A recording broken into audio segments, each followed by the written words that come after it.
Get ready for 2 hours of hard-hitting football talk, straight from their jocks about the jocks. It's Football on the Know with Jim and Joe.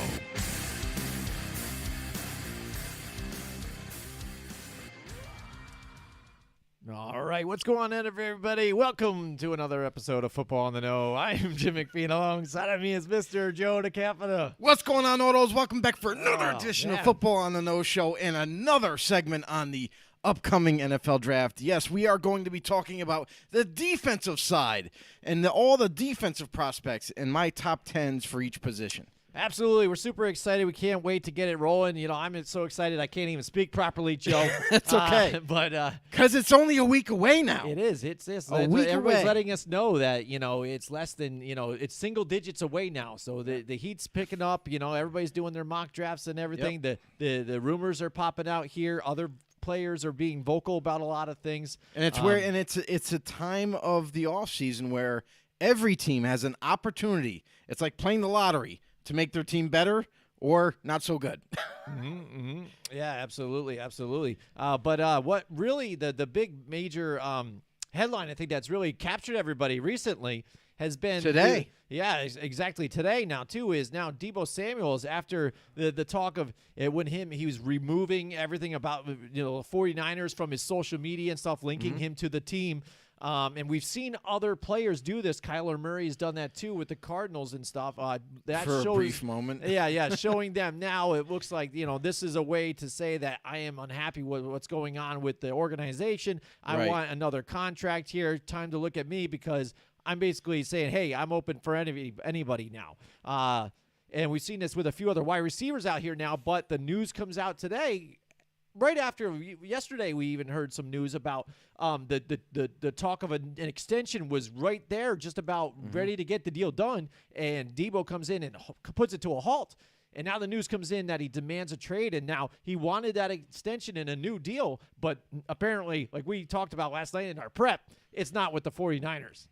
No, and there's a reason why. Is because he went on his Twitter account. He even expressed the reason why. He no longer wants to be utilized as a hybrid wide receiver anymore. It's that simple. He doesn't want to be a running back and a wide receiver at the same time. He wants to be just a wide receiver and nothing more. So he wants to display his talents at the wide receiver position and solely wide receiver.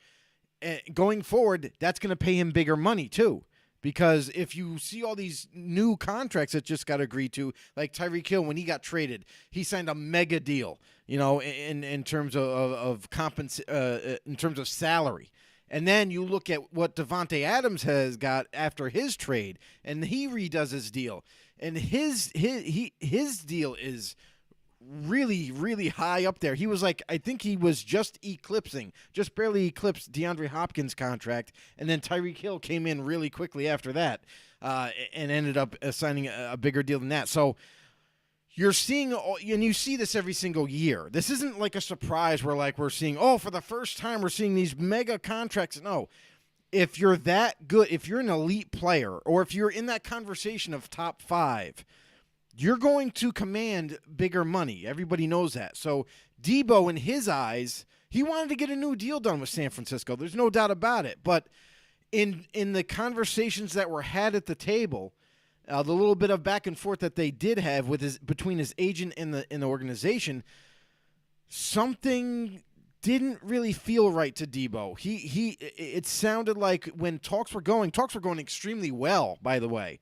And then all of a sudden Deebo had a change of mind and said, listen, I don't really, you know what, now that you bring it up, I don't want to be your hybrid, you know, weapon X that can do running back and wide receiver anymore. I want to be just the wide receiver.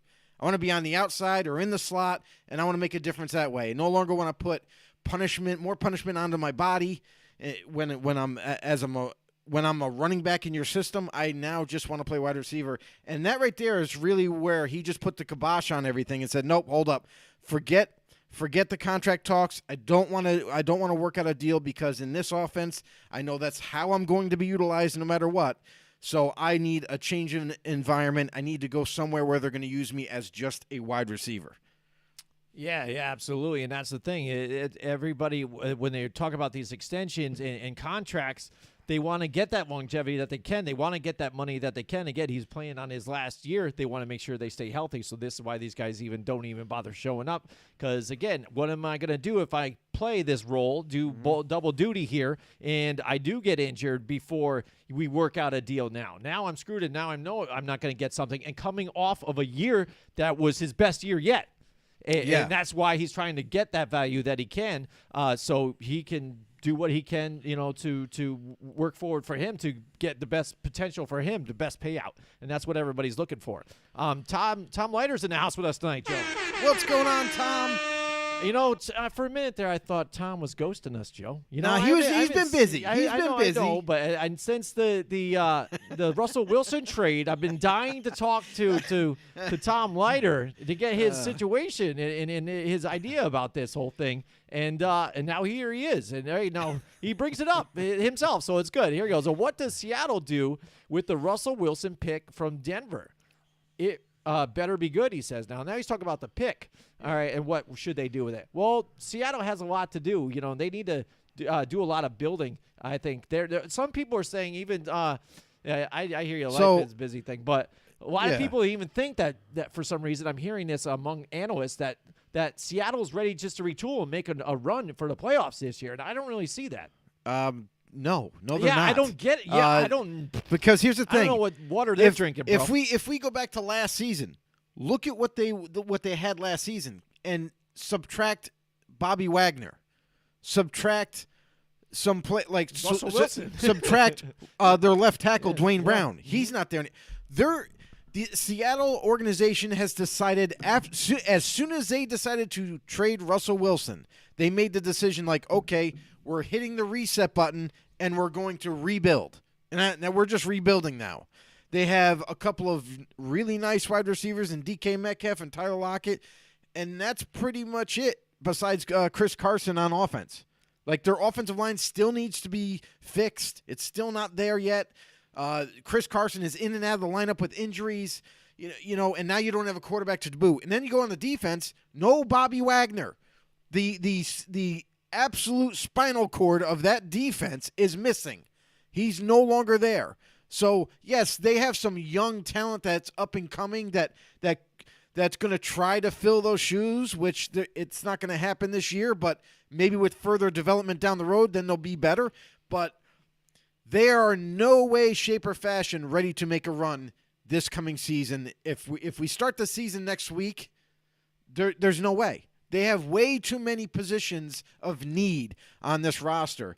And with the Broncos pick that they got at number 9 overall in the first round, because they have all these needs, now, they could go a bunch of different ways, right? You think of the tackle from Alabama, in Devin Leal. And you think about, Ikem Ekwonu possibly being there, but I don't see it happening when you got teams like the Giants with 2 picks. You got the Jets. Who knows what they're going to do? The Texans are another team in rebuild mode. The Lions still trying to add whatever pieces they can. And then Jaguars are kind of like a wild card at number 1 overall. What are they going to do? They could go edge rusher. They could go tackle. But when you get down to that 9th pick, you don't have a quarterback, and this is not the draft to take a quarterback at number 9. So that being said, and because they have all these needs, I say you trade out of that pick if you can. There's no guarantee. There's no guarantee. There's no guarantee you're going to be able to, because you got to have a trade partner. Mm-hmm. If someone's willing to come up and they want to get somebody that they didn't think they'd have an opportunity to get, then maybe that you make that happen, and boom, you bolster picks, and then you further build your roster. With multiple picks down the road. So that's probably what I would do. But at the same point in time, at that top 10 spot, like, you could get a special player if you want to just sit there and take one. That's what I think too. You want to look at what you really need and the structure. You want to build from the inside out, I think, here, because everybody knows Tom Leiter says Locke is as good as any QB in the draft. And he goes, wait a year and build. I think he can get you through what you need to get through this year, and you build on your infrastructure, everything in between, something that they didn't do with Russell Wilson.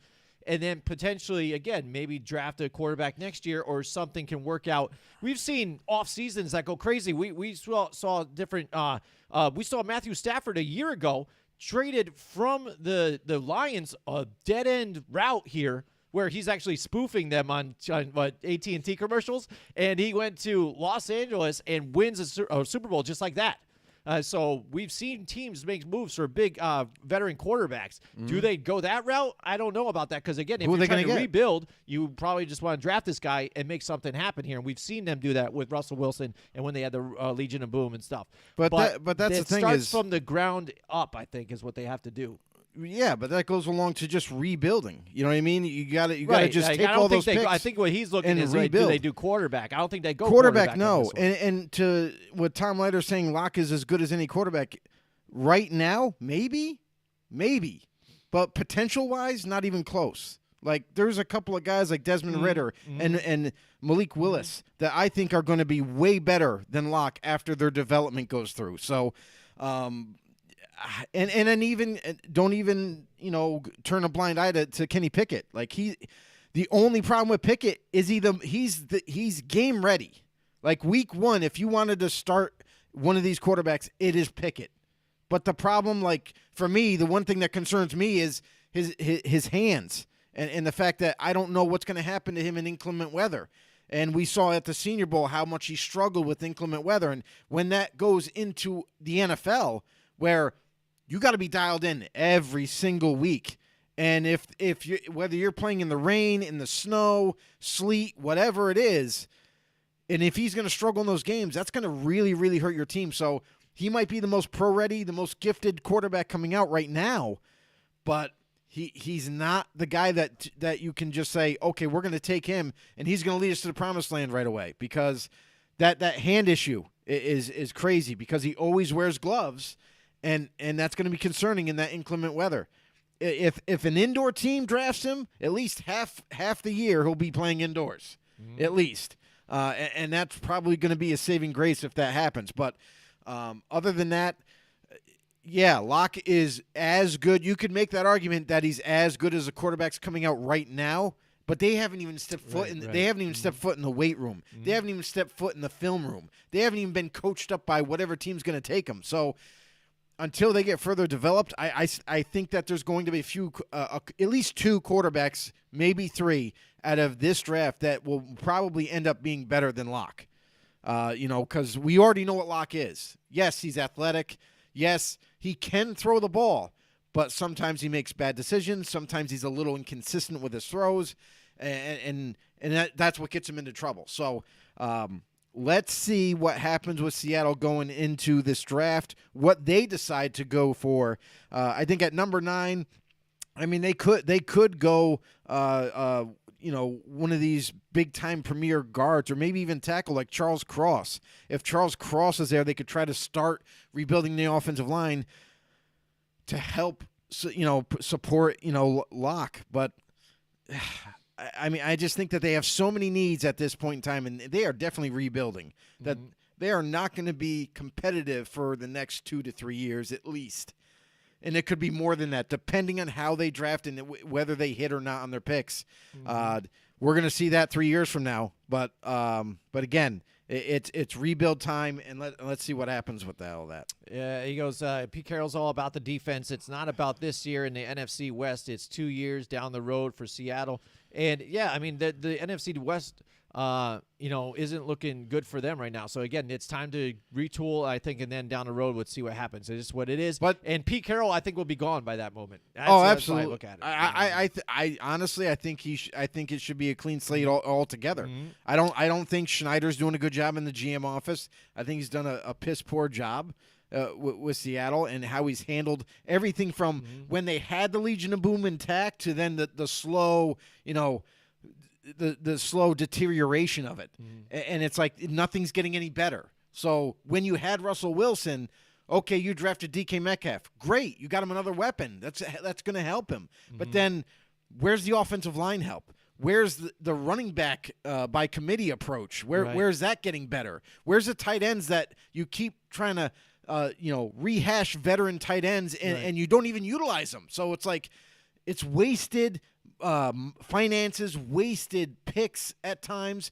Listen, they drafted L.J. Collier in the first round, hoping to be their specialized pass rusher, and he's a bust right now. He's flat out just not that good. So draft picks, decision-making in the front office, it's all got to start with a clean slate in my mind, and I think Pete Carroll has to go too, bringing in a younger, fresher, kind of a visionary of a coach, and see where this team could end up with some rebuilding going on. All right, we've got Galore in the house with us tonight. He says Debo to his Cowboys. What's up, Galore? Cowboys fans got to be salivating about this, right? I think, but here's the thing. Let's be honest now. Yeah. Jerry Jones loves making splashes. We all know that, and you could say, okay, well, but you have CeeDee Lamb. You just re-signed Michael Gallup, so he's not going nowhere. I don't see the Cowboys being able to give up because this is what's it's gonna take a crazy amount of draft pick compensation just to get him. Think about the draft that the trade that just transpired with Tyreek Hill and the Dolphins. The Dolphins gave up a crap ton of draft picks just to get Tyreek Hill. The Raiders only gave up a first and a second rounder for this year to get Devontae Adams. Now, everyone's going to say, "Oh, but he's a little older," and yeah, but he's the best receiver in the league. They only gave up a first and a second. Tyreek Hill, they gave up a boatload of picks. So what's it going to take to get Deebo Samuel? I think it's going to take something comparable to Tyreek Hill. I really do. And I don't know if there's too many teams right now willing to part ways with valuable draft picks to obtain Deebo Samuel. I think the asking price might have to come down a little bit, but it can get sorted out, between, teams, and especially with the draft coming up. It's not like the trade will happen now. What I could see is maybe in the draft at some point, teams will start talking. They'll start calling San Fran. What are you asking for him? Can we do this? Can we do that? And then maybe there'll be a team that comes to an agreement, and then we see Deebo getting shipped during the draft. However, the most likely thing I think is going to happen is that he might get moved after the draft when there's a team that maybe we're still short on receiver. We definitely need a baller. We have the cap room. We have next year's draft picks that we could utilize. Let's go and get Deebo. That's what you could probably see. All right, we've got a few out there. Cody Raptor is in the house with us tonight. All right. Tom Leiter says, is Tyreek Hill that good without Mahomes? And we shall see now. No. We shall see with all that. But as far as Deebo Samuel's thing, too, I think the one interesting thing here, when you hear about this, I want to demand a trade and all this stuff like this guy usually even has something on the back end, like a no-trade clause that he can kind of work with them and do this sort of thing. I think the thing to watch with this whole thing is Deebo Samuels doesn't have that luxury in this. So if they wanted to trade him, they could take whatever deal is the best for them and ship him wherever. So he might be happy that he's not going to be able to be that dual threat type of guy and maybe, have that chance of hurting himself. But they could send him to the abyss of like the New York Jets, because you saw the Jets, they were part of that Tyreek Hill conversation too. Once you heard that he was available, the Jets were part of this conversation right there with the Miami Dolphins. They were willing to put something down. So a second and 2/3. As far as they try and do something like this, I think they're in the running for it. But if you're talking about Tyreek Hill type of value, I don't really see that for Deebo Samuels. I'm sorry, because within his career, this is his best season he's had yet, and he's trying to tell you that that's not what he wants to do. So then he goes back to that wide receiver threat, and I guess teams want to still be able to use him as a receiver and a running back if they want to, but then you're just asking for a disgruntled wide receiver right now. No, I think everybody's going to see Deebo Samuel as a wide receiver, because Kyle Shanahan utilized him as a running back and a wide receiver, and it showed off a different aspect of his talents.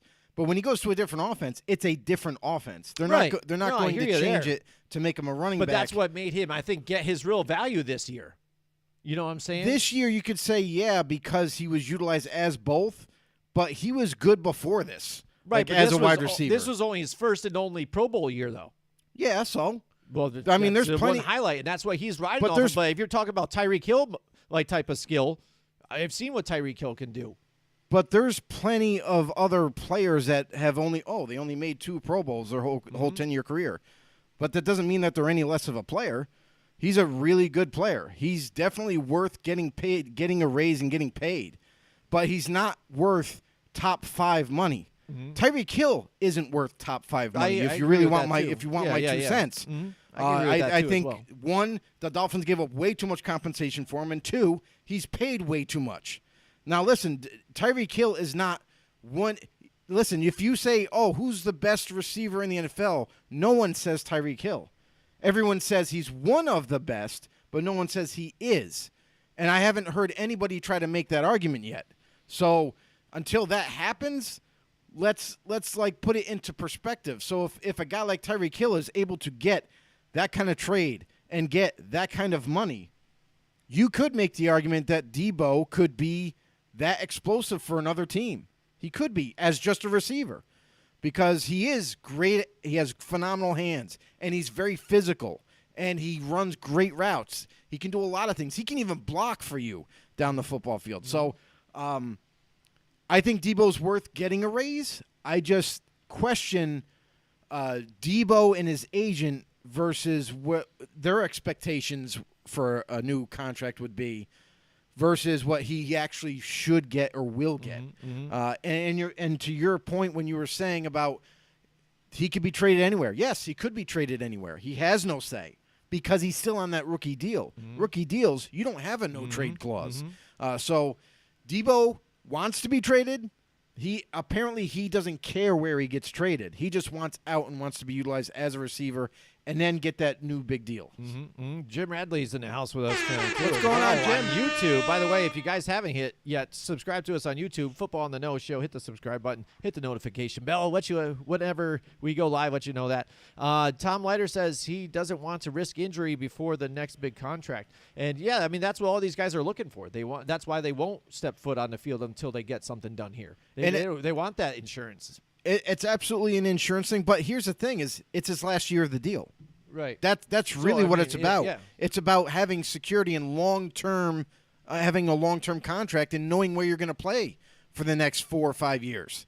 So for Debo, they wanted to get a deal originally done, and then he started to think. He probably just started thinking to himself like, "Hey, how much longer could I last in this type of offense? Not very long because I was really sore last year. I mean, I took a punishment, a lot of hard hits when I was running the ball, you know what I mean? And then on top of that, maybe a couple of big hits like in the open field. So he started to think about that and came to the realization like, hey, you know what? Wait a second. I don't want to do this anymore. I want to just play wide receiver. That's why I got drafted from South Carolina. That's what I want to go back to. I do not want to be utilized as a running back and a receiver, and give me a new deal. So right. I mean, you saw that's that where we're at right now. In that playoff game. I mean, he hurt himself, and he ended up forcing himself back into that game just to try to help them out and laid his body on the line, and you saw that he was in pain. And after that game, he was crushed. It crushed him that he could not get that win there. And this is the back up what I'm kind of talking about. If you look at his rookie season, he had 802 yards with 3 touchdowns. And then in his second year, he ended up only playing in seven games and had 391 yards and a touchdown. That's everything. And then now last season, it jumps all the way up to 1,405 yards and 6 touchdowns. So he doubles that from his rookie year. And then another 8 touchdowns rushing and 300 yards rushing too. So the what you were getting his rookie year, and then he got injured the second season. That's why he's banking on that last season. But why I think traders or people that want to deal with this whole thing, they're not going to give up a whole lot for this because again, off of one flash in a pan season, which I'm saying not that he's not a good wide receiver. It's just we're not looking to invest something big like what you're kind of saying, I guess, in a sense. They're not looking to sell the whole mother load here to get him. No, and to that, for if you're looking at stats don't tell the whole story either because his rookie year, what did he have around him? Just him. That offense was just him. It was nobody else. And then other decent receivers, but name not, them. It's crazy. Dante Pettis, not that good. Was Brandon Ayuk there yet, though, still? No, he wasn't drafted yet. I'm trying to think of who else they had there. But Brandon Ayuk got drafted 2 years ago. Yeah, which he would have been there. Yeah. Yeah, that would have been it. He didn't have him his rookie year, though, so maybe it was last year. All right. I don't think so, because last year, never mind. All right, here we go. Tom Leiter says, there's always a job at Johnstone Supply after it's said and done. There you go. Nice. Oh, good thing you won't need to go there. There you go. There's a shout-out to our sponsors there, Joe. Nice. Way to go, Tom Leiter, on that one. But as far as Deebo goes, like, okay, yeah, everyone can point to, 1 year was phenomenal. Yeah, but it's also his third year.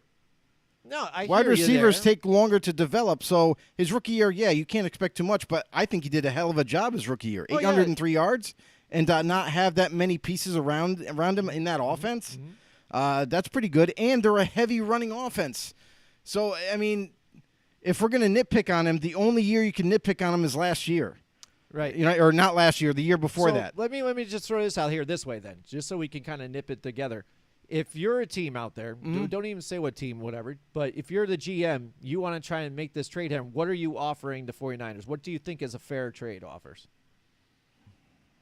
So for Deebo, because of what he can do for you, especially I would utilize him more in the slot as a slot wide receiver, and he would freaking decimate everybody. But I don't think he's worth a first rounder. I think you do like a second, third, and a fifth for a guy like Deebo Samuel. I think that would be a fair trade for a guy like Deebo to get him. Because here's the thing is you're getting him on the cheap, but now you got to work out a deal.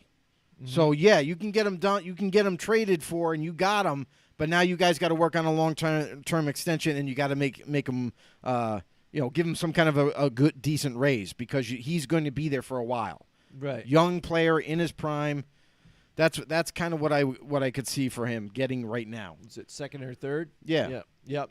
Okay. And what team? I'm asking this to everybody out there too. What do you guys do? Let us know in the comments. What do you think his worth is, and what team do you think is a good fit for him? I know everybody's team would probably want a guy like this, but you got to look at the guys that will pay him stuff because that's why I even saw the Jets. Jets were looking right into that Tyreek Hill situation. Yep. They have the money, and they even have some draft capital they could use too. They could make this thing work. But by the way, it is 420 today, everybody out there. So it is. Smoke weed every day. So happy 420, y'all. Happy 420 to everybody out there. And happy hump day. That's what Mike Tackett says in the house with us tonight. He says Deebo was third in production last year, but damn it, and then my screen just changed. Joe, you got it? I'll look it up right here. Nope, Joe, you got to read up. Mike Tackett's one. Happy hump day, guys. Here we go. Deebo was third in production last year, but is the 78th highest paid wide receiver. In his first year of production, what do you say here? I don't know. He made some kind of a different word I've never seen before. Oh, worth. It's supposed to be worth. Worth, top money, per se. I definitely think he needs to be paid, though. Right. Just maybe not Devontae Adams money. No, it's definitely not going to be Devontae Adams money. It's definitely not going to be Tyreek Hill money. And that's the thing is everybody – and Tyreek Hill shouldn't have got what he got, to be honest.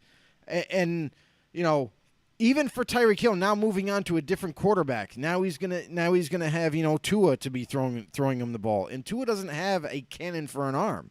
He has average arm strength, but in that offense, they're gonna critique and mix some unique plays to get Tyreek Hill the ball quickly and often, and let him explode after the catch. And that's really what that offense is going to entail, because we've seen Jalen Waddle have a really big rookie year in that offense. New regime is in place. Mike McDaniels is now the head coach, but I still feel like coming from the Kyle Shanahan tree, he's going to run the football. He's going to turn those running plays into RPOs or play actions, and utilize the short to intermediate passing game to get the ball quickly into these receivers' hands like Tyreek Hill and Jalen Waddle, and let them take the ball after and get yards after the catch. That's what's going to happen there. But for Deebo, I feel like whatever team is going to get Deebo, and you, like, there's definitely a lot of wide receiver needy teams out there. I think Deebo fits into any offense. I prefer Deebo, no matter where he goes, to play in the slot. And when you look at it, what teams are like on the brink of Super Bowls, you know what I mean, and winning the chip and contenders and all that. Look at Buffalo. Buffalo, they don't have Cole Beasley, right? They let him walk. There's a slot position open there, and I feel like if somehow they were able to get a trade consummated, even if they give up one of their first rounders, and you bring in Deebo now to Stephon Diggs, and then you have Deebo in the slot and Davis on the other side, that's a nice receiving core right there. And then on top of that, we always talked about now Dawson Knox breaking out at tight end. So really nice weapons now on that offense. Who do you want to defend most? That's a team that's, that's one of many, though. Like, you could go – it doesn't even have to be a contender, because just like, we were talking about moments ago, there's no trade clause. So it's not like there's a window like, oh, we can only pick from these three teams because that's where Deebo wants to go. Right. It's whoever has the most compensation up front, that's where he's going. So we know the Jets were in on Tyreek Hill. Now, how do the Jets value a guy like Deebo? Because he's a different wide receiver. He's not short, quickness, explosive, can accelerate in 2 steps and have top speed that way. He's explosive, but he's physical. He catches the ball very well. He runs great routes. Doesn't have top-end speed like a Tyreek Hill, but has a decent speed. So it's like, how do the Jets, if the Jets were willing to give up a 2nd and 2/3 for Tyreek, what is that? What if they're interested? Do the Jets go after now Deebo, which would definitely help out Zach Wilson and company? And what would they value Deebo as? Because if they're not valuing him as like a Tyreek Hill, now what does that mean? Does that mean we just want to give you a 2nd rounder? Do we want to give you a 2nd and a 4th? That's a conversation that a lot of teams are going to have. A lot of teams got to figure it out. Now, we've heard recently that the Niners want a blockbuster amount. They want what kind of like what Tyreek Hill got. You know what I mean? But I think we both agree. We don't see it that way. I mean, plus it being this close to draft time, teams, they're going to be interested. They're going to make phone calls. They're going to find out what the asking price really is. But at the same time, the draft is a week away. You can make you don't have to think about if you trade picks away, like these high picks, like let's just say 2nd and 3rd and a 6th rounder he gets, right? Those picks you could utilize to make your team better. And with this upcoming draft, the wide receiver group is very, very deep. So if you hold on to those picks and use them to get a wide receiver or 2 out of this draft, it might be better for you than to just trade those picks away for one guy, and maybe that one guy isn't as explosive as a rookie that you could have drafted, or maybe you bring him in and he's not exactly the guy that you thought he was in your offense or would become in your offense. So there's a lot of variables, absolutely. But with Deebo Samuel, we're going to monitor this, obviously, going into the draft. We'll see. Maybe it's a draft day trade that gets worked out and done in the draft. That's a possibility. The other possibility is that it's going to happen after the draft when the dust settles and teams start to figure out, like, okay, we got some money. We could probably pull this trade off and use our next year's draft picks. Right, like Tom Leiter says just now, the draft is full of wide receiver and edge rushers. And, and you notice now, like, once the Tyreek Hill news broke, that thing was done within an hour, I think, or something like that. And so this is going to take its time. It's going to get worked out, and you get to see right there in the value of what other teams see Deebo and what's going to be negotiated here. Joe, your brother is in the house with us tonight. My bro. What's up, brother? Oh, he's in the house with us. He says Tua is a Honda Civic. And Mahomes is a Lexus. There you go. I love it. Oh, man. That's funny. Yeah, absolutely. And, but we also had a couple other people watching. We had Jamie Burnetter watching. Welcome to the show. Robert Carlisle, welcome. Oh yeah. And then Barbara Jean Spiridowski. Welcome to the show. Thank you guys for tuning in. Listen, Kyle Plunkett is also in the house. What's up, Kyle? I love it. We got people flying in here on the draft board here. Cody, as we already mentioned. Tom is one of our guys. Mike, one of our longtime OGs. Dan Cruziano, thank you for joining the show as well. Let's see. Oh, Mike Tack. I didn't see this. Mike Tack also said, can you imagine Debo in Buffalo? Yeah, we just kind of talked about it. So it would be scary for some people, you know what I mean? Yeah, to see that on the other side, how about that? And that's the thing. But we've seen teams like this go all in like this, though. You know what I mean? And load up like that. And not even care about salary cap at this point for some of these guys, too. So that for me, wouldn't be surprised. We've seen other stuff happen. Yeah, and you're starting to notice a trend in the NFL where there's that big argument about the drafting a wide receiver and developing him, or do you go and trade for a proven veteran that you can bring in and you know what you're getting right away to help your team, maybe get over the hump there. So that argument is happening right now, and you're starting to see that trend happening right in front of our eyes. Look at what happened just transpired. Tyreek Hill getting traded from Kansas City, going to the Dolphins. Davante Adams, who honestly never thought that was going to happen. Never thought Davante Adams would have got traded out of Green Bay, but he ends up getting traded to the Raiders. And these are teams that need these explosive or number one type of receiver players, but by doing these trades, they already know what they're getting. It's not a mystery, not a secret. There's not development. There's not really any more development going on there. You already know what the kind of caliber receiver you're getting. So there is that argument now in the NFL, like you might be better off trading for a veteran a proven receiver in the NFL versus drafting a rookie, taking a risk and saying, we really believe in this guy. We think we could develop him to be a number one or number two at least. And he's going to help us get over the hump. So yeah, Mike that argument is always there. The scary thing is Buffalo could also draft Jameson Williams, give him time to recover and complement an already explosive Bills offense as well. Right. Yeah, absolutely. And, on this talk with the Debo stuff, before this all dropped even today in the last remaining hours, of yesterday, A.J. Brown was on board with this whole type of deal, too, wanted to seek more money. Terry McLaurin, too, as well. You've seen that they've been big parts of their teams.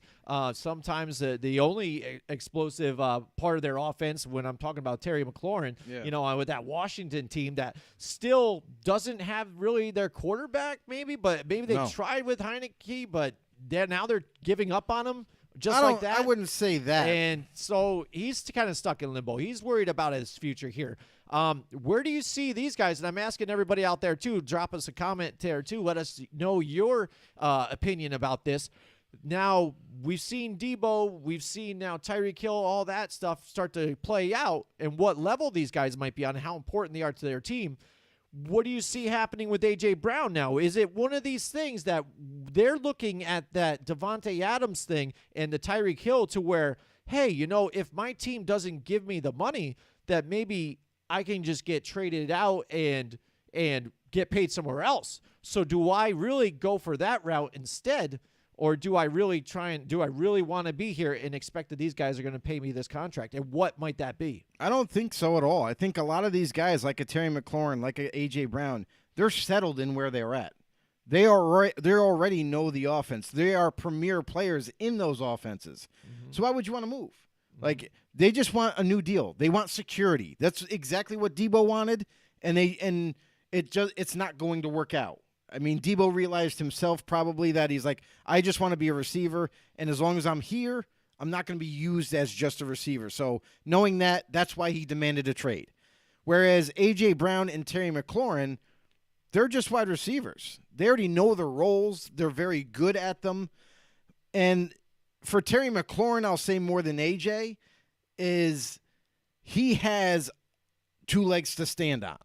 He has shown production almost every single year he's been there in Washington, and not with a lot of talent around him, if any. I mean, you look at that offensive side of the ball, since he's entered the league, he's been their go-to receiver, their number one receiver.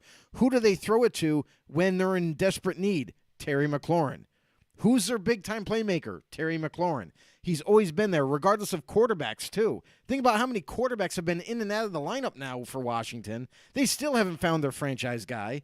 And, Taylor Heinicke, not to throw stones at him, but to be honest, he was always seen as a developmental quarterback. So he's not the franchise guy maybe just yet. He still needs further development. But you see sparks from him. You see that he has something there. So Washington still needs to work more with him, but he's not the franchise guy. So they still don't have that quarterback that's going to take them farther than where they want to be. But Terry McLaurin is definitely deserving of a extension, and rightfully so. Now, like A.J. Brown, I'm not trying to slight A.J. Brown, but like when you and me were doing our research on him and seeing like he's been often in and out of the lineup. You know what I mean? He had one really solid production year where he kind of blew up, and everybody's like, this is the A.J. Brown that we were waiting to see. And A.J. Brown, don't get me wrong, when he's healthy and he's on the field, he's dynamic for Tennessee. He is amazing on the football field. So he gives them that spark. But when he's injured often, it's like, what kind of a contract do you expect to get? Don't get me wrong, he will definitely get a raise. Tennessee is not going to want to let him walk out the door when his contract expires. Tennessee is going to do everything possible to re-sign A.J. Brown. But it's got to be realistic. And I think A.J. Brown's agent and A.J. Brown know this. They just want security, just like Terry McLaurin wants, just like Debo is looking for. And in the end, that's all a lot of players want. Yes, they want to be paid, rightfully paid. They want to be deserving of what they're playing on the football field should match up with their paycheck. You know what I'm saying? Right. So Mike Tackett says Christian Kirk has opened Pandora's box for wide receiver paydays. Yeah, I think for some of that, absolutely. But even if you take a look at what A.J. Brown has done, he has had his time of injuries here, though, too. But still, his first two seasons packing out over 1,000 yards each season, and then only playing 13 games last year, 869 yards still. So sneakily still getting that production and being, at this point, their best wide receiver on that team. They got to lock him in on this. They tried to get that Julio Jones last season on the tandem, back and forth here, but he couldn't stay healthy either as well, and they never had him on the same time, on the field at the same time. It was either. funny, right? So it never was able to get done what needed to get done, and I think that's why even we saw some of Ryan Tannehill's numbers drop too as well with that. Despite that team made the playoffs, and they fought hard without even having Derrick Henry throughout the season too as well. Not to mention they were the number one seed. Yeah. They finished the number one seed in the AFC. Yeah, so you gotta give them credit for that one too definitely, as well. Definitely. Mike Tackett here in the house again. He says, imagine being the bottom 75% of your company's payroll, but you're easily one of the best 5 employees for your company. Yeah. Hell, when the janitor gets a bigger raise than you, you'd be pissed too. Yeah, I know, and you see this a lot. I mean, with companies too, and everybody thinks that they should get paid whatever they should get paid, and stuff like that. Some people maybe are afraid to say, maybe go ask for a raise. They think they should be noticed. Yeah. And just not have to go and do that. I'm working hard. They should see that I'm doing this. They should just give it to me. But as a player, they're able to do something like this, to have antics. Imagine now if you were, wherever you work, Joe, say, the fitness place, say all of a sudden start putting on social media, that you had nothing to do with the employer, and Dave and stuff like that. And all of a sudden he's like, yo, Joe, what the hell's going on, bro? He's like, I don't know, man. I want a raise now or something like that, and this, or I ain't going to show up until you do that for me. Yeah, they ain't going to treat you very well. That way they're like, yeah, I love you, dude, but come on, man, you got to come back. Luckily, NFL players have a little more play with this whole thing and stuff like that. They have a contract. They do have a contract to serve on that. But I understand where they get the hurt feelings and stuff like that, and that's the thing. You signed that rookie deal. Yeah. And But that whole thing, the thing is, too, with the rookie deals, they get less now. That was changed a few years back now with the whole thing and that signing, especially first-rounders. Yeah. It was because of so many different type of busts that they had, that in investments that teams that had to put on these guys and guaranteed those big-time money. Sam Bradford, one of them. That guy got paid by multiple teams even too. And Trey too. That guy. You want to talk about Kirk Cousins and his negotiator and his agent? Now look at Sam Bradford too, man. Holy crap, that guy is really banked too as well. And this is what teams have tried to steer away from and avoid this. And that's why it turns on to players now to try and bring this forth. And that's why the draft has changed with the contracts. They made them cheaper now, so you're not heavily investing in a player that's unproven. So it's more team-friendly now for the draft and what to expect for contracts. It's not, and that's the other problem too, is whenever a player got drafted, it was open ball game for contracts being negotiated. You know what I mean? So if you got picked 5th overall versus the guy 2nd overall, the guy 5th overall got a better contract somehow. And then the guy 2nd overall was like, hey, wait a second. Why did that guy get paid more than me? You know what I mean? So there was a lot of issues in the draft before and with their contracts afterwards. But now that's all straightened out. So, I mean, and here's the thing is, bottom line, you got these receivers now. Deebo wants to be traded. And here's the thing is, the Niners have been trying to keep him there. They are going to do everything they can to try to change his mind again and try to come back to the Niners because if they lose him, that's losing a big piece of their offense. And I'm not sure how much better they can be, or they might be even worse without him.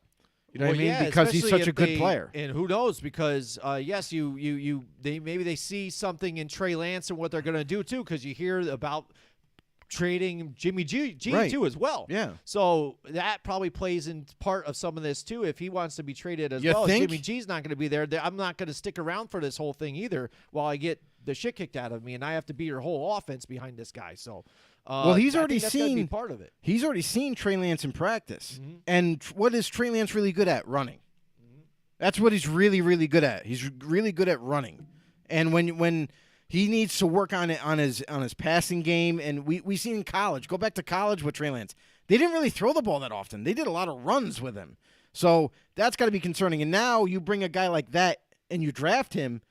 What is Deebo thinking? Like, when this guy gets the torch passed to him, if that's what he's good at, that means I'm going to be involved in the running game a lot more. That means I'm not going to get that many passes. So the future doesn't look so bright for him. Maybe, and he just wants to play wide receiver. So Deebo, that's why he's got that trade request out there right now. And guys like A.J. Brown and rightfully so, these guys need security, and that's why they're asking for it now. And let's see if they can get a deal done. You look at A.J. Brown, I say like you pay him anywhere between $9 and $11 million a year on average, and give him that kind of a deal, however long you want it, 4 years, 5 years.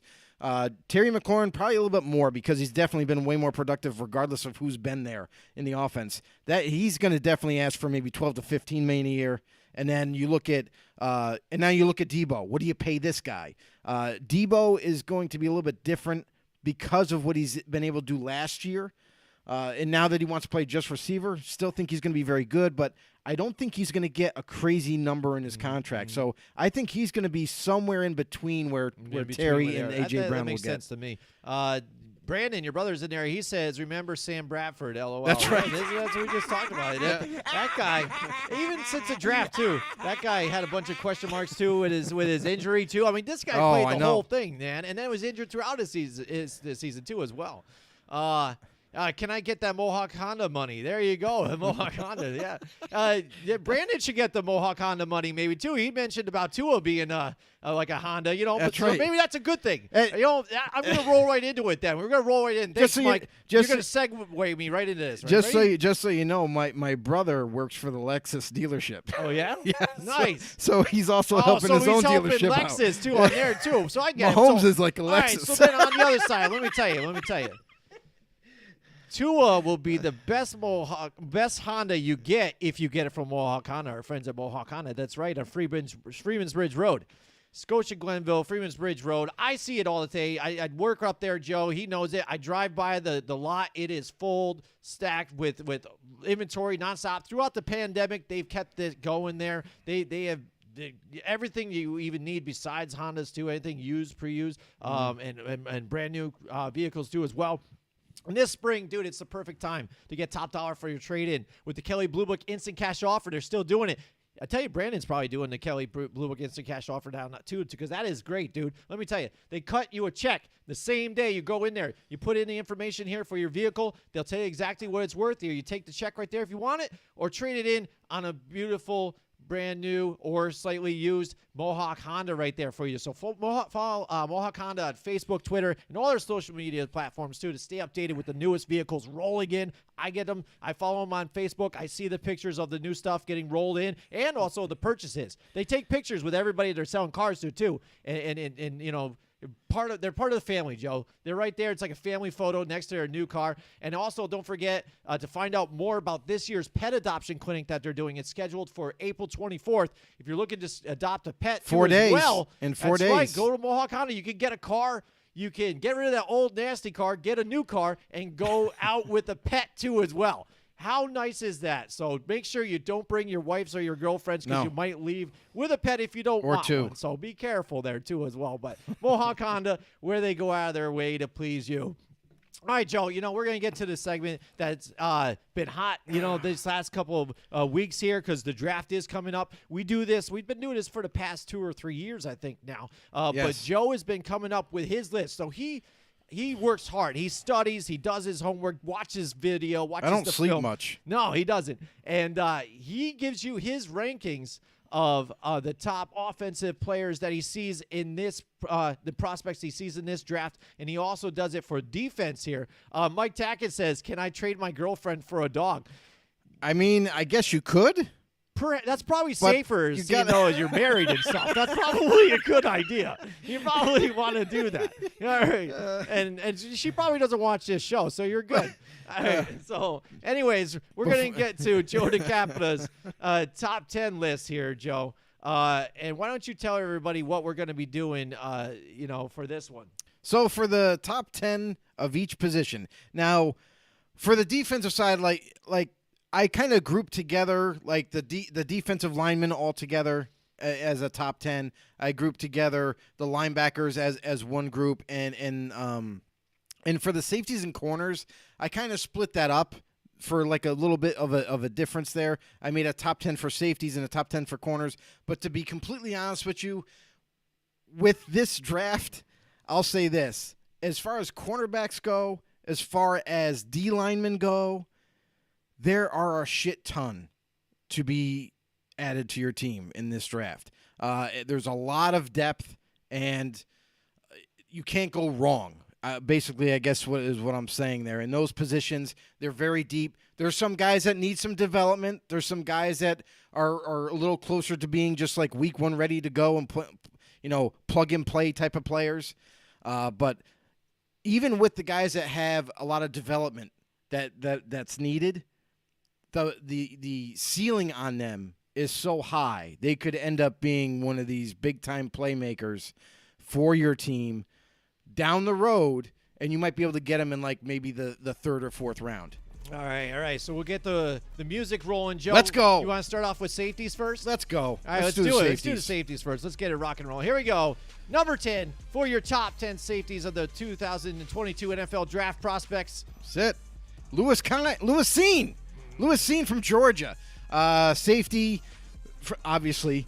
But the other thing is about this kid is that I have him at 10. He would be higher if he was able to.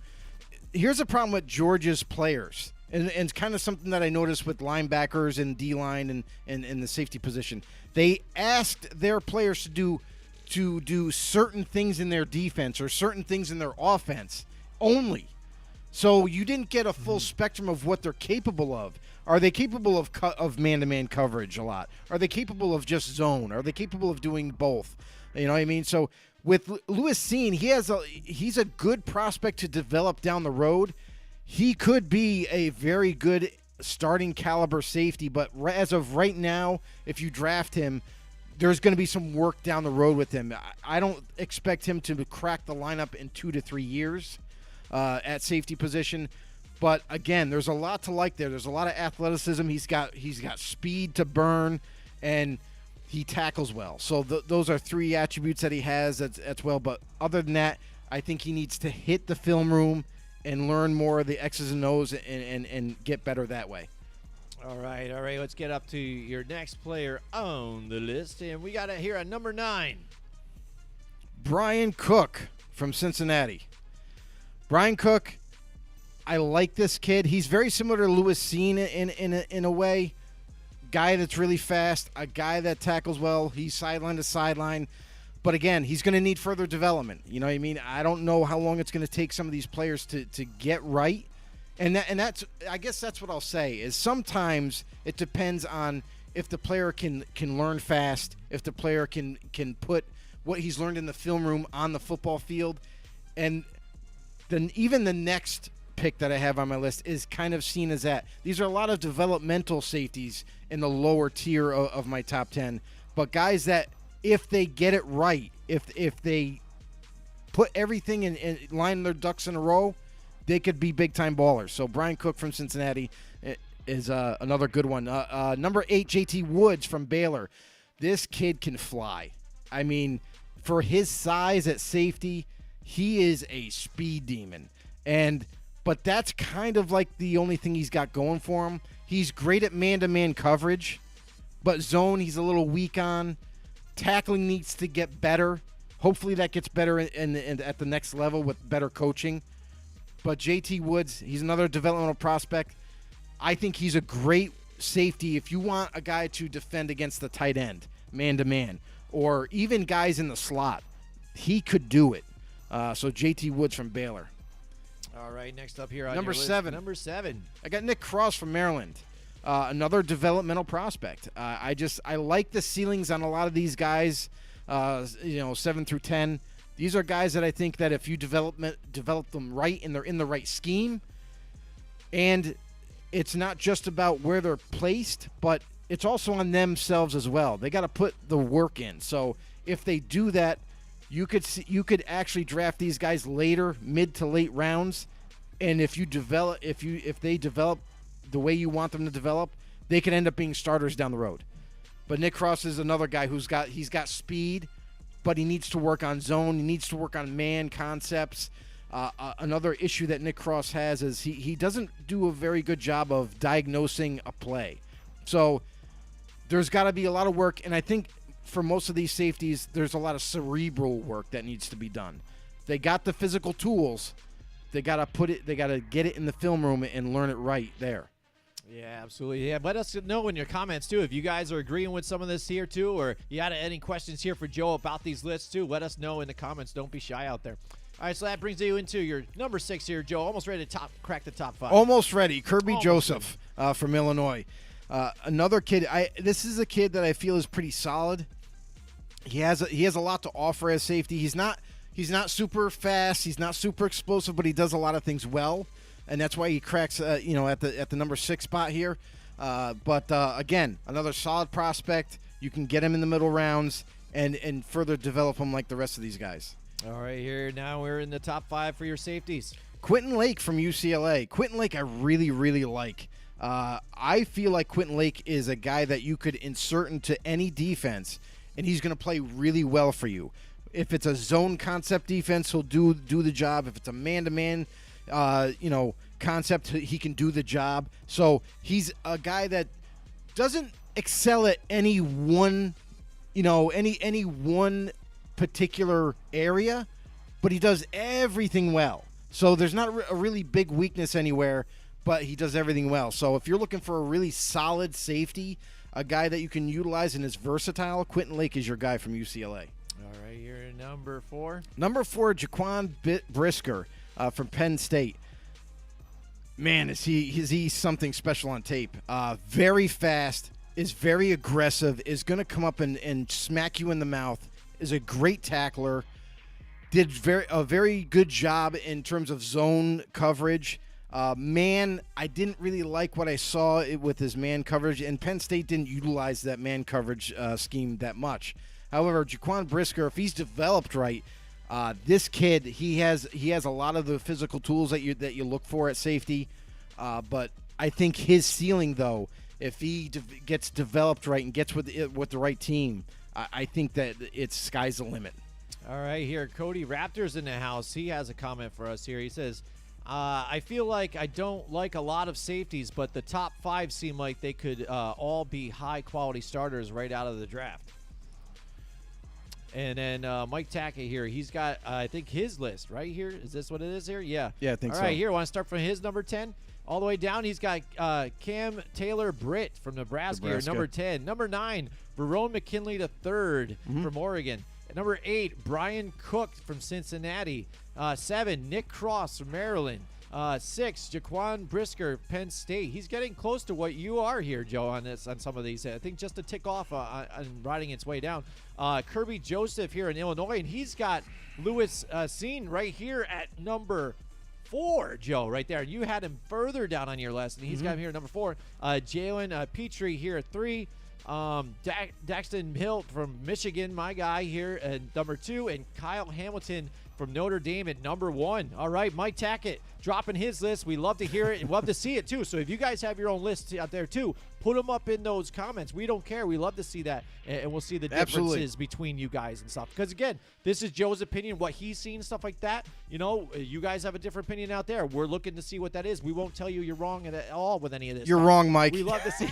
We'll see. We'll see what happens when it goes down. All right. So we'll see. No, it's all love. Yeah, absolutely. All right. So Joe, and that's the other thing too that I feel like needs to be said is that whenever anybody does top 10 lists, sometimes when you're looking at players, you're looking at them because of what you like in a player. You know what I mean? Yeah. Everybody has a different opinion on what kind of safety they want.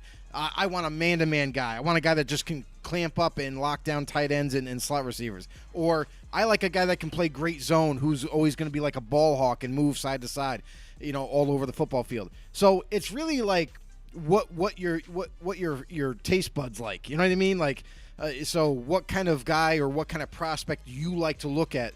Just like receivers. Some guys like really big receivers. They might not be the fastest, but they just like their physicality. And then other guys might like the little tiny guy that's like a jitterbug and is super fast and you can't stay with him. So just keep that in mind. Yeah, and that's the thing too. Is again, that's what we always said about your opinions. If you really don't like a guy, just let us know out there, you know, and stuff. We're not going to tell you that. We're not going to roll with the punches here too, you know, and just say, hey, whatever this guy says on major, you know, analysts and stuff, we don't just go with it. Because we've also at one point seen not only just with players but coaches. I think the Ben McAdoo move with the Giants signing Ben McAdoo as their head coach was like an A-grade move amongst all the analysts. How did that turn out for them? So that goes to show you. Yeah, and not all of them know everything. What was our grade? It was shit. Yes. It was like a C. I don't think he even got one. You know? I think it was a C. All right. It was like at least they hired somebody, but it was like, that's not the right guy. Dude, yeah, I don't like that. All right, here we go. So, we're at Joe's top 10 list here. We're on safeties. Before we get to number 3 here, we'll look at Mike Tackett's comment. He says, this year was crazy, but next year we need to come together and have a draft show party in our own war room. Ben McAdoo, LOL, Brandon says. Brandon. Yeah, dude, we do. Because we've been riding out this COVID thing. We've been riding out all this stuff. We're trying to do a live show this year with things, but things are still a little sketchy here and there. I have, scheduling conflicts with my wife with her stuff and stuff. So we're trying to even be able to be together here for our draft. So we'll see what happens. We definitely want to do a live thing or something where we meet up with you again, Mike Tackett, and all you guys out there. It'll be fun. Let us know. We'll hook something up. Brandon, maybe we'll just go down there. We'll do it all together thing. Florida seems to be where we're getting drawn to. We're drawn to Florida. Maybe how far is Playa Linda Beach from all that stuff? I don't know, Maddie, because I don't know where. I don't know. We got to figure that out. I need to get a map of Florida. And Brandon, where's this down? Brandon would know. Where's Playland Beach? I'll start doing things with the yarn and the pins, and I'll start putting it through, and then I'll do a radius, and then like, here we go. We got to meet at this point at this time. How about that? We'll narrow it in. Brandon just said, "Come on down to Florida." There you go. Pablo, come to Florida. We love you. We miss you. All right, here we go. All right, number 3. Let's get into it. Jalen Petrie here, number 3 for Baylor, Joe. I say it for you. This kid I really like a lot. I mean, he does a lot of things well. He's fast. He's physical. He makes good tackles. He's also, like, you could utilize him as a slot type of corner as well. Like he's very versatile, and that to me was really surprising is how well he could tackle, how well he was able to cover all over the football field. And I just think that this kid, he's definitely like a day one starter, easy. Even as my third safety on the board. And the other thing too is, to be honest, I didn't even want to do a top 10 for safeties. To be honest, I could have done a top 5 and been okay with it. Because a lot of those guys in the bottom 10, I feel just are more like those developmental types. Horse shit! But I did it anyway. He did. So. Brandon says about 2.5 hours away. So Playa It's not bad. Beach, 2.5 hours away for him. But that's what I mean. I got to find out from Mike Tackett now. So where's that? And then Ocala. Where is Ocala? Ocala's close to where right? Brandon A little is. Bit more. Where's Brandon? Where's he's he in? He's in Orlando, Tampa. Or is it Tampa? Okay. So it's only north, I think, of Tampa. Yeah. So all right. Yeah. Close. Yeah. It's not far because I remember like an hour driving maybe, through I it think. when I was on my 24-hour drive all straight through from New York to Florida. I stopped in Ocala to get an energy drink to stay awake still for that extra drive into Fort Myers that I had to do. It was funny, the last time, quick, the last time I was in Florida and I was visiting my brother, I did hit up Mike Tackett, and I said, hey, what are you doing today? And he's like, oh, I'm having lunch with my kid. Yeah. And I was like, oh, well, that's cool, man. Hey, I'm in Florida. He's like, oh, no way. He goes, let's see if we can link up. It didn't end up working out, but we made the attempt. Yeah, we always do. Even when I was in Maryland, I hit up my man John out there. So he's a good guy too. That runs another group that we follow. We're part of. And we're always trying to hang out with you guys and meet up with you guys. Definitely out there. We want to meet up with you guys from other states. Definitely Tampa, 90 minutes south from him. So yeah, it's a not bit bad. away still, but not yeah, bad at all. that's what I mean. Doable. Maybe 90 minutes, not that bad. It's all doable. So. And what did Brandon say? He said about 90 minutes where he was too or something like that? 2.5 hours. So he's in Tampa, right? Well, he said 2.5 hours to play Playa Linda. Linda. All right, so maybe we'll meet somewhere in between Tampa We'll and somewhere. we'll figure it out. This is not the show to figure out when to coordinate this. All right, yeah. All right, hey, we'll make a group. We'll figure it out. All right, Cody says, with how good Petrie and Hill are, it's hard for me just to see the value in some of these teams looking into drafting Hamilton in the top 15 despite his insane talent. Right. And you're going to see something right now. Hamilton is now my number 2 guy. Boom. So drop the bomb. Here's the thing is I was really close to moving Petrie above Kyle Hamilton, and I didn't because Kyle Hamilton had his size. I mean, that's the thing is the size alone, how big of a safety he is, and for him to run a 4.6 40 is actually pretty insane. Phenomenal tackler. He's a guy that reads the offense extremely well.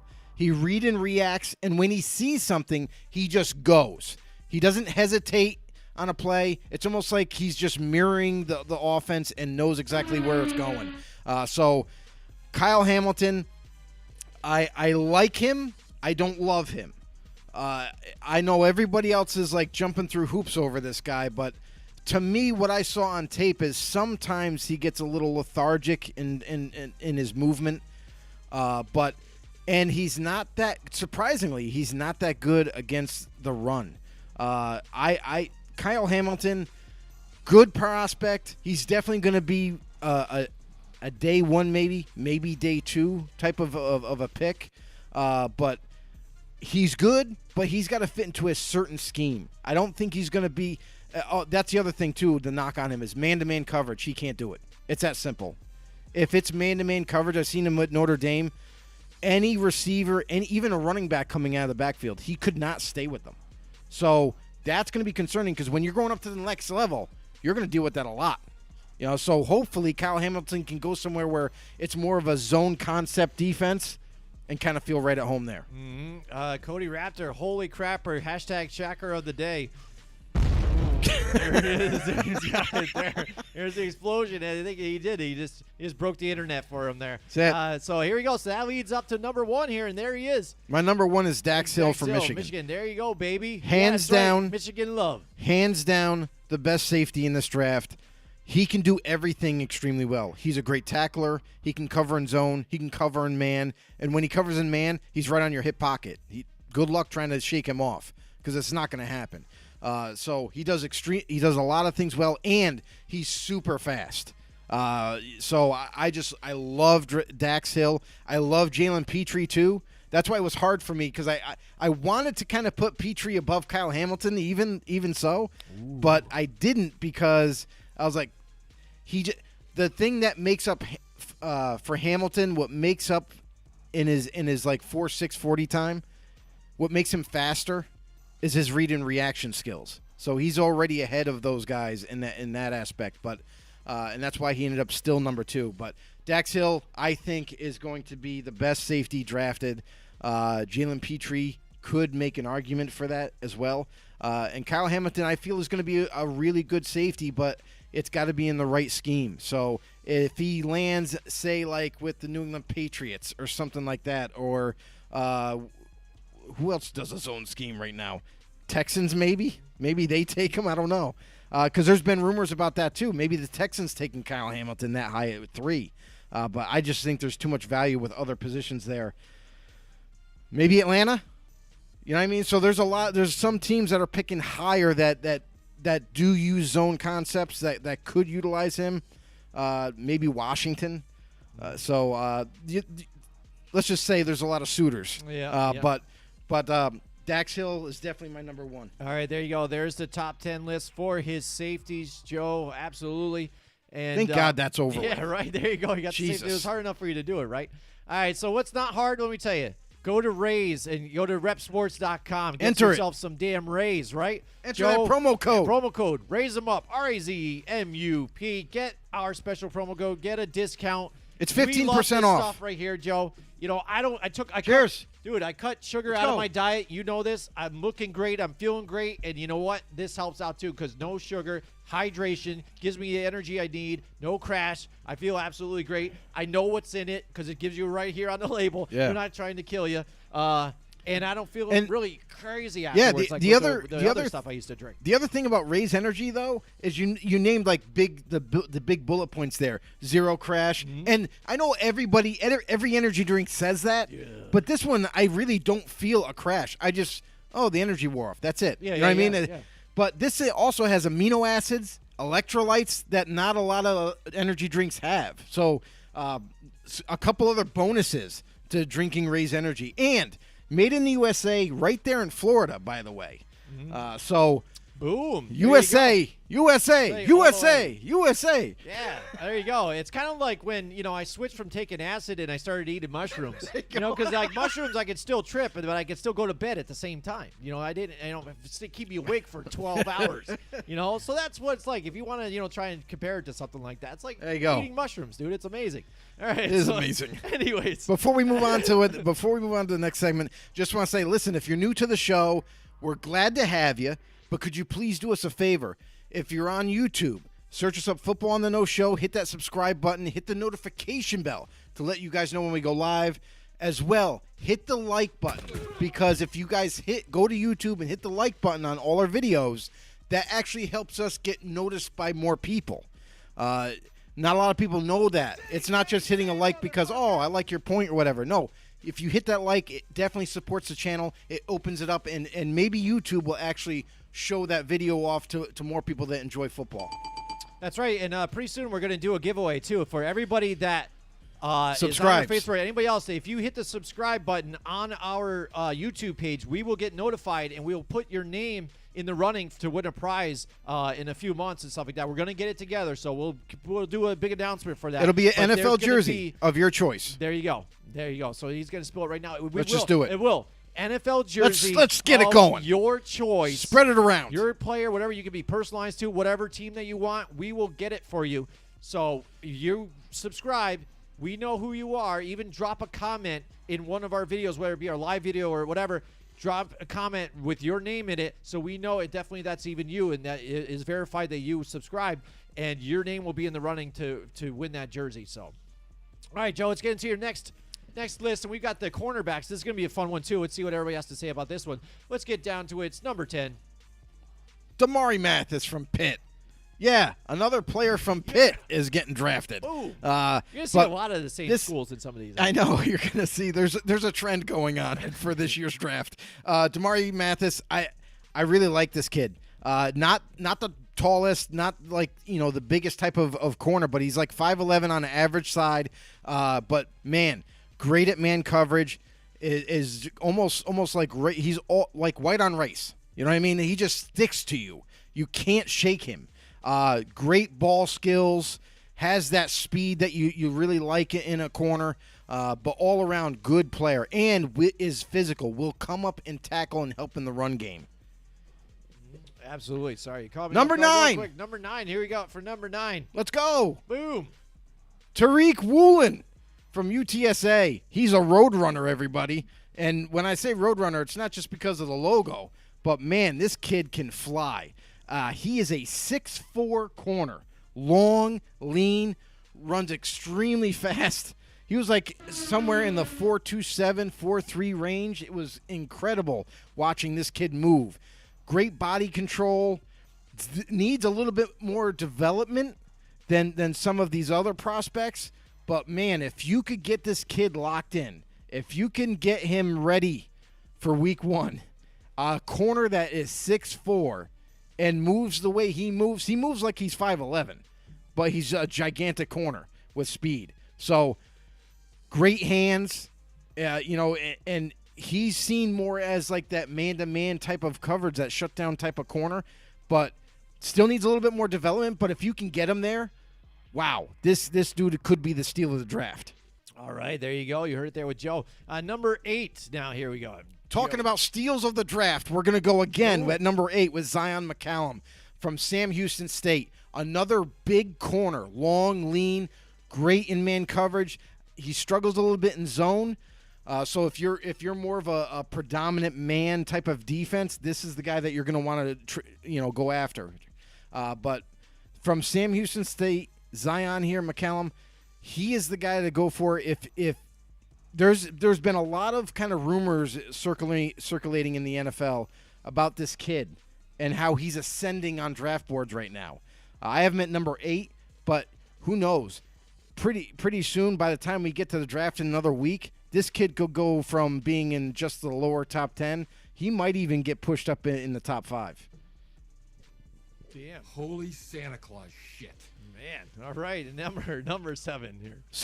And that's what I was saying. Like, there's some real good depth in cornerbacks, D-line, and there's some linebackers, but, man, the cornerbacks and the D-lines are crazy deep. But Roger Mccreary from Auburn. This is a corner that if you're going to look for size, he's not your guy. He's on the short side, and I know some teams are going to kind of like probably take him right off their draft boards because of his size, but he doesn't play small. He plays big. He's everywhere on the football field. He plays great in zone. He plays great in man. He's great at changing directions. He has speed to go with it. He has like a lot of the intangibles you would hope guys like Tariq Woolen and Zion McCallum would have. But even though he's a little shorter than most corners, he's one of those type of guys where you could draft him to be your slot corner. And you're starting to see that trend now where slot corner is almost just as important now as outside corners. Roger Mccreary, if you're looking for a guy like that, this is your man. All right, here now moving on to your number 6 corner. Andrew Booth from Clemson.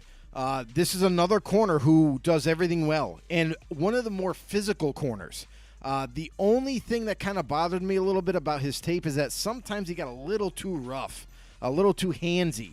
And I worry about that going into the next level. He didn't get called for penalties in college, but in the NFL, they like to throw that yellow flag a lot. Oh, absolutely. You get handsy as well. So, I mean, that's kind of a little concerning to me going into the next level. But still, a great corner to bring into your defense and probably be a week 1 starter for you. A guy that does another corner that does everything well, but he's also great at tackling. He'll come up and help in the run game, no questions asked. So he's great for coverage, zone, man, but also comes up and delivers punishment to those running backs. So Andrew Booth from Clemson. Number 5 is a guy that's kind of like a one-year wonder, I guess you could label him as, Jalen Ammar Davis from Alabama. But he's a long, lean corner that it has speed to burn. And when you watch his tape, I know it's kind of 1 year, but when you watch him, there's not too many flaws in his game. He's a really good zone type of corner, good at man at times, but this was tough for me because I could have very easily flip-flopped Andrew Booth here with him, but I just like the upside of this kid. I think that if whatever team he gets put on, I think he's going to excel, and he'll end up winning that starting job. All right. Cody says, Booth seems like a day one asset in terms of helping against the run, but has a lot of work to do in his cover skills at the next level. There you go. Cody's right on board with you on this one here. As far as I know, I think I haven't seen his list. He won't post his list here for us unless he already has. Anyway, number 4. Here we go. Kaiir Elam from Florida. This is another, and you're starting to see like a trend, and this is where the NFL's going. They like these long, lean corners. Kaiir Elam from Florida is just that, a guy that is very tall. He has very long limbs, is great at man coverage, is a physical corner. Now, again, kind of like Andrew Booth, at times he does get a little handsy too. So if he can kind of, if these prospects can get coached out of being so hands-on, then it'll make them better in the long run.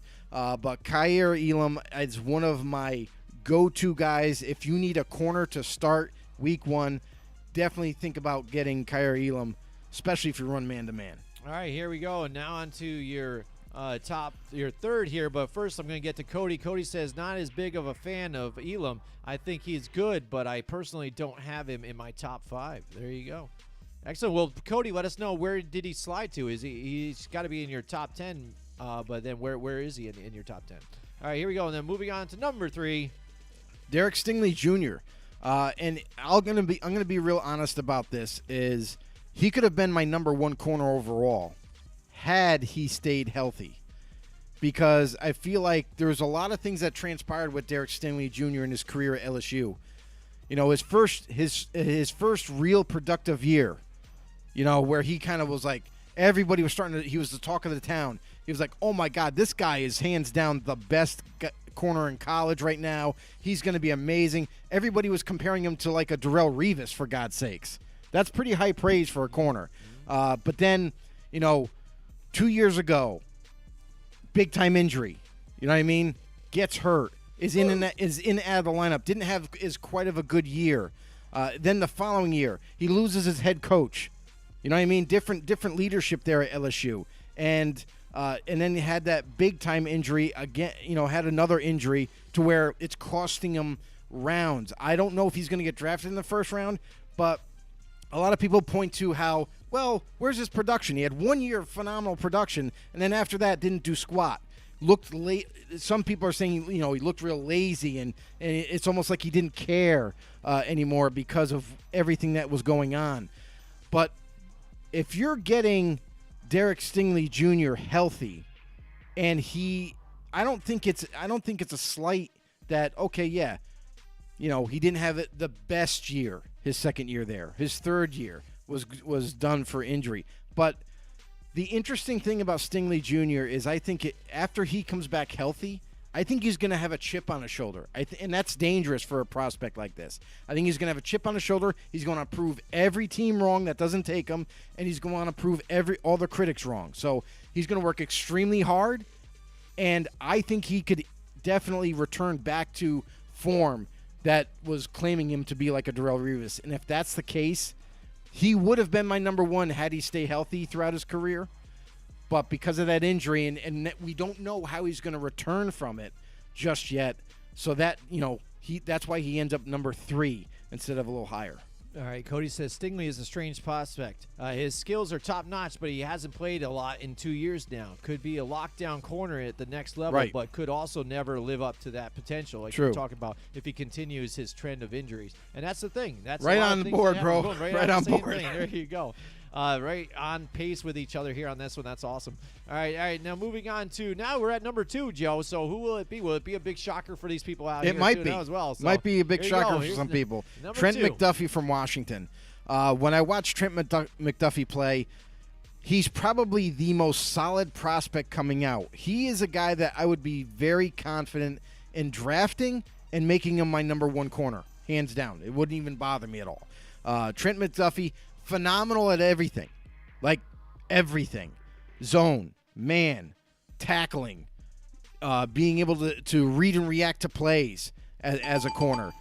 Will come up and he's also physical. Will come up and put a thump on that running back trying to turn the corner. So Trent McDuffie does everything really well, and I didn't notice too many weaknesses at all from Trent McDuffie. He's not my number one, and it got close. Let me tell y'all, it got real close for me to make Trent McDuffie my number one corner because of how great he is at everything. But I have him at number two just because it's hard to mimic a guy like Ahmad Sauce Gardner from Cincinnati. A guy, and we talk about long-limbed corners. This is the epitome of long-limbed corners. Get down on your knees and tell me you Like love me. this guy is not only really big, and we talked about a couple of guys like Zion McCallum and Tariq Woolen and how their size. Well, Sauce Gardner has that size. He's 6'3", 6'4" range, very long, lean. Definitely, he's seen as the best man-to-man corner coming out. The only problem that I have with Sauce Gardner is change of direction. And that's kind of why I got real close to making McDuffie my number one corner, is because what I noticed on the tape is whenever he goes up against a quick, shifty receiver, he kind of gets lost in the shuffle. And if you're going against a guy like Hunter Renfrow, who's very quick, very shifty, I think he's going to struggle against those type of wide receivers. If he's playing against like a Mike Evans or someone like that, I think he'll be just fine. But that kind of concerns me in the next level, those quick, shifty receivers that he might have to play. Think about a guy on the outside like Devontae Adams, one of the best route runners, one of the best feet at the wide receiver position. He's going to give this guy problems. So guys that are really quick off the snap, really quick at changing directions, he will struggle against. But with coaching, I feel like with coaching and everything, he'll get better as he develops in the NFL. Will be that number one corner for you. All right. Brandon says Sauce to ATL, and he's a big Atlanta Falcons fan here. So who knows? That could be, with this first round draft. But let me just say this. A lot of projections are saying that Sauce Gardner doesn't get past the Jets or the Giants. You know what I mean? Because it's possible the Giants could take Ahmad Sauce Gardner and then take an offensive lineman after that. Who knows? Or vice versa or whatever. The Jets, too, big on trying to fix that defense. Exactly. With Robert Saleh, that's his job, right? Make a better defense. Absolutely. But if Trent McDuffie happens to get to you, Brandon, for the Atlanta Falcons, that would also be a phenomenal pick as well. There you go. So let's look at, again, right now, Joe's top 10 cornerbacks in the NFL 2002 NFL draft. All right, so there it is. Joe, it's funny because we're going to talk about our friends here at Johnstone Supply, and it's funny because our know-it-alls know us so well that they're bringing up the brought up our sponsors. sponsors by ourselves. They are talking about our sponsors for us. How great love is that? Tom Leiter with amazing, Johnstone right? Supply. We got Mike Tackett with Mohawk Honda, and he's in Florida even. So it's amazing. But tell us about our friends at Johnstone Supply. I guess we're doing our jobs, right? We're getting the the word message out there. We're getting the message out They there. may not be near you, but you guys know who they are. You do. Johnstone Supply in Troy. Listen, it's April. It's getting close to the end of the month of April right now, and the draft is right around the corner. It's never too early to start thinking about how to stay cool in the summer months. Call now for pre-summer pricing on John Goodman Central Air Conditioners, or if you're looking to go with the Fujitsu Mini Splits, they've got them too. I don't know what they are, but they got them. And if you're a homeowner that's mulling your options and want to get hooked up with a local contractor, call Johnstone, and they've got you covered. That's right. They'll help you out. Any questions that you have, they'll help you out right there. And just a reminder, they also have the lowest prices on Milwaukee tools guaranteed. The best quality products at the unbeatable prices. Stop into 6th Avenue in Troy, New York to learn more, or call Johnstone Supply at 518-272-5922. That's 518-272-5922. They also have locations in Florida and out there somewhere in Seattle. Yeah, out there too, absolutely. So yeah, check him out. Tell him that Football on the Nose sent you. Right. Talk to our guys there. Joe, the weather out here in New York has been crazy, though. It just snowed What the is other day, though. So What yesterday. is going on? And it's going to be 60 tomorrow, so we don't know what the hell is going on. It's Listen, like I said, it it's like snowed? God's playing with pinwheel. It's like, what's the weather going to be today? And that's what it lands on, and there it is. It's like random. Yeah, it's messed up. It was nice. Then we had like a mini snowstorm.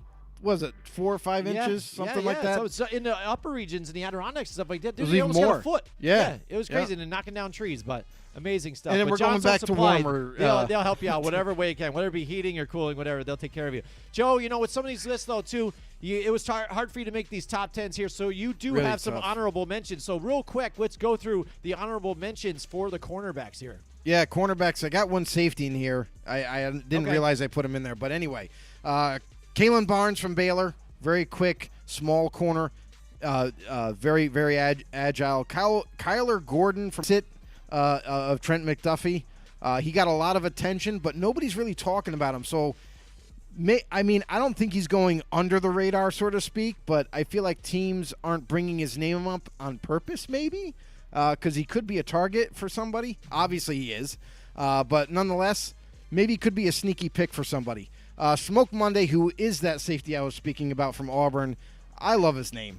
It's that simple. Smoke Monday, he's a very good athletic type of safety. And I feel like with further development could develop into a starter. Marcus Jones from Houston, a very small corner. Like a guy picture 5'8" of a corner. Very small, very light, in the 170 range for weight, 175, something like that. One of the best pure corners in this draft. But because of his size, I don't know how you can utilize him. You know what I mean? And I hate to say that because I never say size matters, but it does in terms of the college football ranks.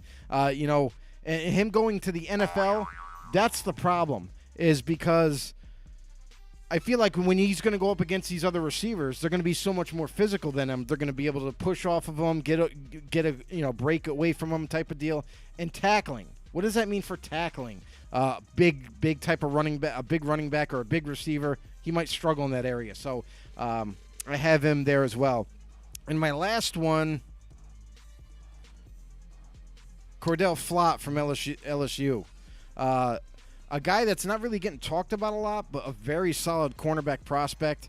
Look for him to get his name called in the middle rounds. All right, that's right. So it is the NFL draft is coming up in just a few days. So we are looking at Joe DeCapita's 2022 NFL Drop 10.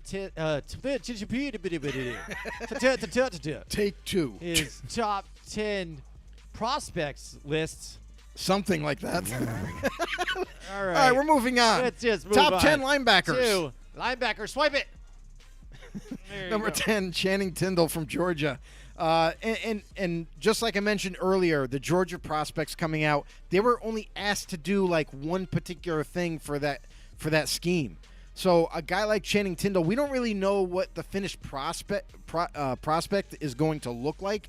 But man, when you look at a linebacker that's full of athleticism, a guy that can run, you know what I mean, very fluidly, but a guy that was seen more as a blitzer. They used him heavily in blitzes. Don't get me wrong, got the job done, but what else can he do? So there's some question marks out there for Tindall. Is he going to be able to cover? We don't know that answer because there's not enough game tape on that. Can he play zone? Can he play man? You know what I mean? Can he diagnose an offensive play, read and react? So there's a lot of question marks with him, but man, you cannot deny the athleticism and the size of this guy. So maybe some team can work with him and develop him even further in the coverage area and see if they can make him a complete linebacker. All right, here moving to your number 9 in your Christian linebackers. Harris from Alabama. This is a guy who some people really like this linebacker, so he'll be a little higher on lists. And then some people don't like him so much, he'll be a little lower. I feel like Christian Harris is more of a developmental prospect, much like Tindall, where he's going to have to learn a little bit more about the game of football, going to have to develop a little further, and hopefully he could turn into a starter later on. All right, moving right along to your number 8. Brian Asamoah from Oklahoma. This is a very, very fast linebacker prospect. He's got the prototypical size. He's a middle linebacker, and he can go sideline to sideline really easily.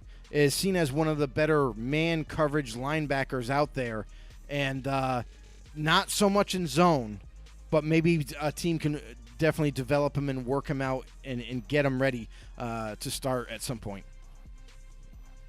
Number 7, we got Quay Walker from Georgia, another Georgia prospect. That's right. You're going to see this happen a lot. But Quay Walker, I feel like is a little bit under the radar. Nobody's really talking about him, and everyone's kind of got, they got question marks just like they do on Tindall. But at the same point in time, I think Quay Walker has a lot more to offer. I saw a lot more tape of Quay Walker being asked to go into zone coverage or go into man coverage and do it well. I've seen him come up and make some great tackles. So I feel like there's a lot more there to work with, and that's why I have him on a little higher on my list than some. But Quay Walker at number 7 from Georgia, good prospect to develop. Damon Clark from LSU. This kid right here, he's a very solid linebacker, and that's what you're getting already. He does need a little bit more development, but very solid in all aspects at linebacker. So I really like him from LSU. He's not being talked about a lot, but another guy, and you're going to see a lot of this talent all over the board. Some people are going to have these guys in weird places, weird spots. That's why I'm kind of intrigued. Every single year I'm really interested to see how NFL teams have these guys, because some of them are really high because of scheme fit. Right. Some of them are really high because of what they like in that position. But, man, when you look at all 32 teams, if we were able to, look at the big boards for each 32 teams, I guarantee you it is so different from each other. Mm-hmm. You know what I mean? Mm-hmm. So that's what I'm always interested to see, where these guys land and how soon or how much later they get picked. Mm-hmm. Because Absolutely. We're doing these top 10 lists, right? We're fans. Yeah. We love the draft. We try to do our due diligence, but to be fair, we don't have all the information that these NFL guys and personnel have. So we're just kind of going off of YouTube videos and game tape and trying to make our best guess decisions. But it's fun to do, but at the same time, it's even more interesting to see where they end up getting picked on draft day. Because even, too, if you bring up your top 10 list, this is where you think as far as ability and what they do, where you kind of rank them. But not every team is going to have them. All of a sudden, your number 1 isn't going to be the first one off the board always, or where they go. Again, when you said it depends on scheme and where they fit best for what that team, where their scouts evaluate that guy too as well. Yes. And needs at that point too. We've heard teams like the Giants that they're not going to go for need. They're going about best available that's out there too. So they're looking at that stuff right there. So who knows where this might be? Who's there? If it is an offensive lineman or that defensive edge rusher or lineman, if it's the best guy right there, they're going to jump on it. So that could just go all over the place. And we've seen that in former drafts, like when we were talking and looking at the Andrew Thomas draft by the New York Giants. There were plenty of other talent out there, and now that we've seen have been kind of better. Andrew Thomas had the best year of his career, I think, last season, but others have already hit that echelon way sooner. So that's what you see coming into play with a lot of these things. Exactly. All right, so moving on. What are you, number 5 or number 6? We are number 5. Number 5. All right, here we go. And it is Nicolby Dean, right? Yeah, Nicolby Dean from Georgia. Now, I had originally, before I even did lists, I was in love with Nicolby Dean as far as a linebacker prospect. I thought he was head and shoulders above everybody else in terms of the mental part of the game. A guy that could read an offense extremely well and diagnose the play and execute. He is a really good linebacker. Don't get me wrong. He's very solid. He's very smart, but he's limited a little bit. He is a shorter linebacker. Not a lot of teams like that short linebacker for their respective teams, but I don't think in this instance it should matter. Very good player, does need a little bit more development, and when you look at it, what concerns me is the fact that he didn't run the 40 at the combine and didn't run the 40 at his pro day. So is he hiding something? It seems like it. How fast is Nicolby Dean? Everybody wants to know that. Now, when you watch the tape, he seems to be all over the football field. He seems to be making the plays regardless, whether it's a running back trying to turn the corner or a tight end that just catches the ball and trying to run away from him. He seems to make all those plays. So I'm just curious. I really want to know how fast Nicolby Dean is. Now, if I was able to know that, it would affect my list here. Because maybe if he's fast, maybe if he runs a 4.5 or a 4.6, hell, even if he ran a 4.7, it would help me gauge where he should belong. All right, Cody says, a little surprised to see Dean on this low, but you do make some good points. I had him at 3 in my list, I believe. Yeah. I'd look, but I don't want to miss anything. Nice, excellent. Yeah. So there you go. And that's the problem for me is like I loved what I saw on tape. It's just. That is where correct. I wanted some confirmation. I wanted to just check that box and say, okay, Dean runs this. Even if it was a 4.7 for crying out loud, it would help me give him, place him a little bit better than that 5. Right. It's almost like you said, if you're not going to do it, maybe you're hiding that you don't want to hurt your draft stock right now. Like you want your draft stock to be what it is now, right? Not get any and worse or something. And if it propelling it right. better. If he expected or his agent or whoever expected him to run a poor 40 time, then this is a smart play. Not going to run the 40 at all. We're going to keep you guessing. Just watch my tape and draft me based off that. So if that's the case, fine. But I would say even if he ran a 4.7 in my book, I would still have him probably at number 4, maybe number 3, like Cody does.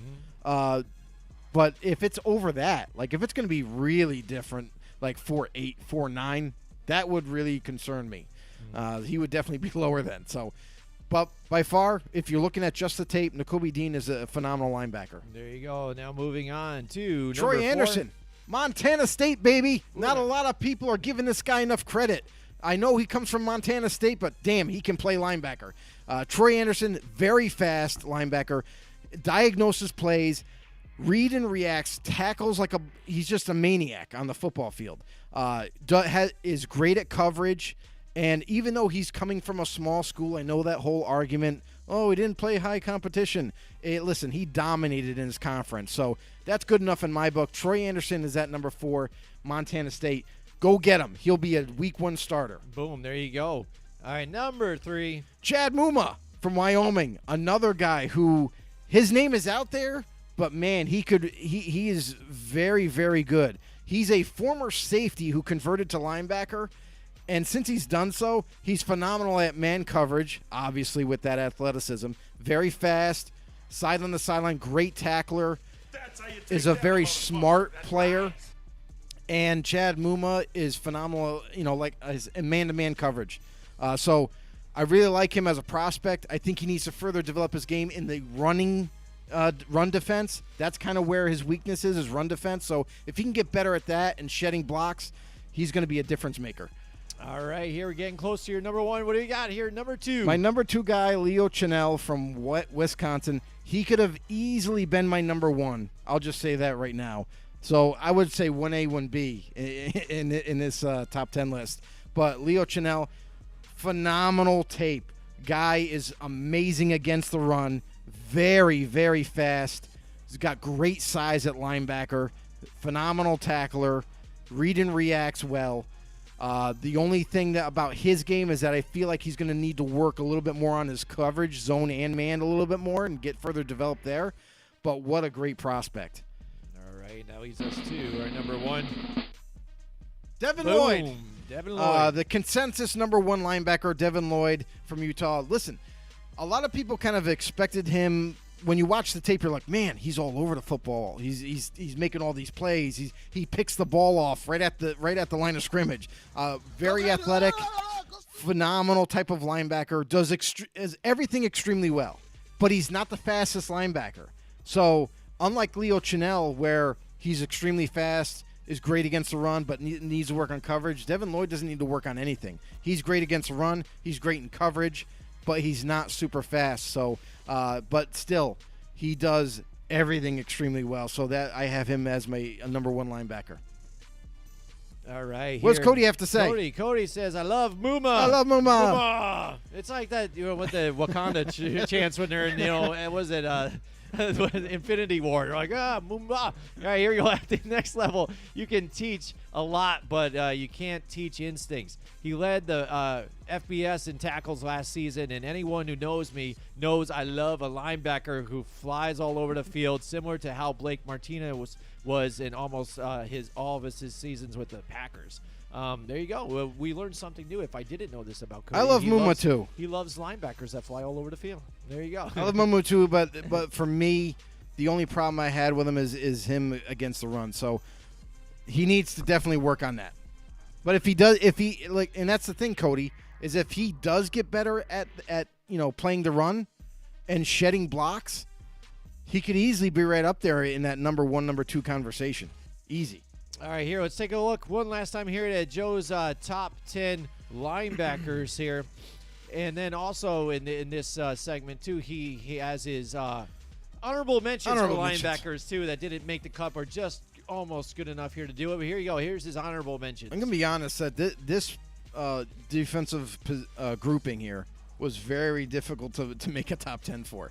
But Malcolm Rodriguez from Oklahoma State, another linebacker that's kind of not your prototypical size, but, man, a guy that is fast, sideline to sideline type of linebacker, a guy good in coverage, but still needs further development. Darian Beavers from Cincinnati, linebacker who definitely has a size. He's like 6'4", 255 pounds, big-time middle linebacker, but needs a lot more development in his game. JoJo Doman might surprise some people when he does get drafted from Nebraska.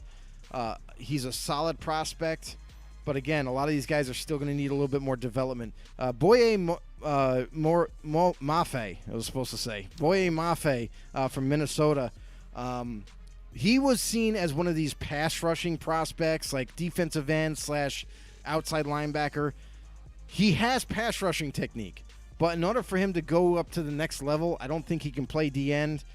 He could maybe play 3-4 edge. I don't think he can play 4-3 outside linebacker. It's possible, but he definitely needs to further develop his coverage skills in order to do so. And last but not least, Balin Spector from Clemson. Another really good prospect to further develop, could be a starter at some point down the road. All right, here, moving on now to your final list here. The one that I think a lot of people are intrigued to see because you moved not only because there's a lot of edge rushers people are talking about that are, the top guys. There's a lot of debate amongst that. But you mixed the linemen along with the edge rushers here on top of this one. So this list, I think, is going to be especially intriguing. Yeah. But then also the honorable mentions, the guys that are going to be left out are going to be pretty. They're pretty I think good. There might be some people with debate on some of them. Yeah, they're pretty good for sure. But linebackers, they did the same way because you got your middle and you got your outside, and then sometimes you got linebackers that are like kind of like tweeners, so they're going to fit into more of like that 3-4 edge type of defensive scheme. So it'll be interesting to say the least. All right, here. So let's get to it, Joe. Looking at your number 10. Number 10. What does Cody say? I'm super curious to see where Jordan Davis is ranked with the big talent at the edge position. Yeah. All right, well, here we go. We're cracking it down. It's number 10, Joe. We'll give it to him. DeMarvin Leal from Texas A&M. This was a player that was seen as one of these. He was in that argument of being maybe number 1 at D tackle or maybe number 2. But DeMarvin Leal is still a really solid prospect out there. He plays good against the run, has good pass rush moves, has a good pass rush. But the only problem with DeMarvin Leal is that a lot of people now are starting to look at him and as a more like a balanced type of defensive tackle. Doesn't do anything extremely well. Like doesn't jump off the page at pass rushing or plays, just crazy run defense. But he's more of a balanced D tackle. So a team that gets him is going to get a guy that's very solid in both aspects of the game. Is going to be definitely a 3-down player, whoever ends up drafting him. All right, here, going into your number 9th here. Here we go, 9. George Karlaftis, one of my favorite players in this draft, a guy that has only really played 1 year of college ball. He came over from Greece his whole family moved from Greece and got introduced to the American football sport that we all love. And he himself just fell in love with it and started to make a name for himself, cracked the starting lineup, had a tremendous season at defensive end. A guy that has extremely, and I mean, you look at him, you're like, oh, is he strong enough? No, he's extremely strong. He's like got Greek god strength for crying out loud. Has good pass rush moves, not great, but that can be coached up. That can be worked on. Is fast to turn the corner. A guy that if you're looking to bring in on a rotational, type of a pass rusher that you can rotate into your defense and also further and develop him even greater. He could be an amazing prospect for a team. I will massacre you.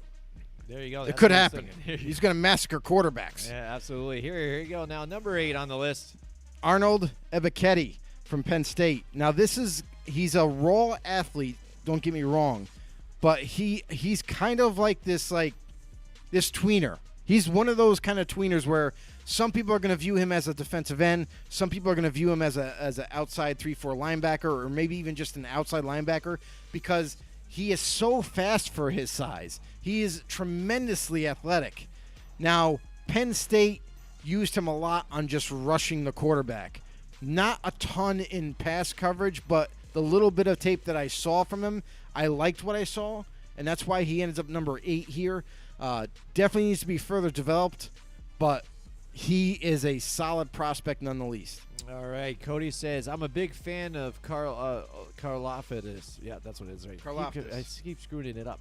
All right, now I know it's early to say, but he gives me some J.J. Watt vibes and his natural ability to make an impact in both the run and the pass.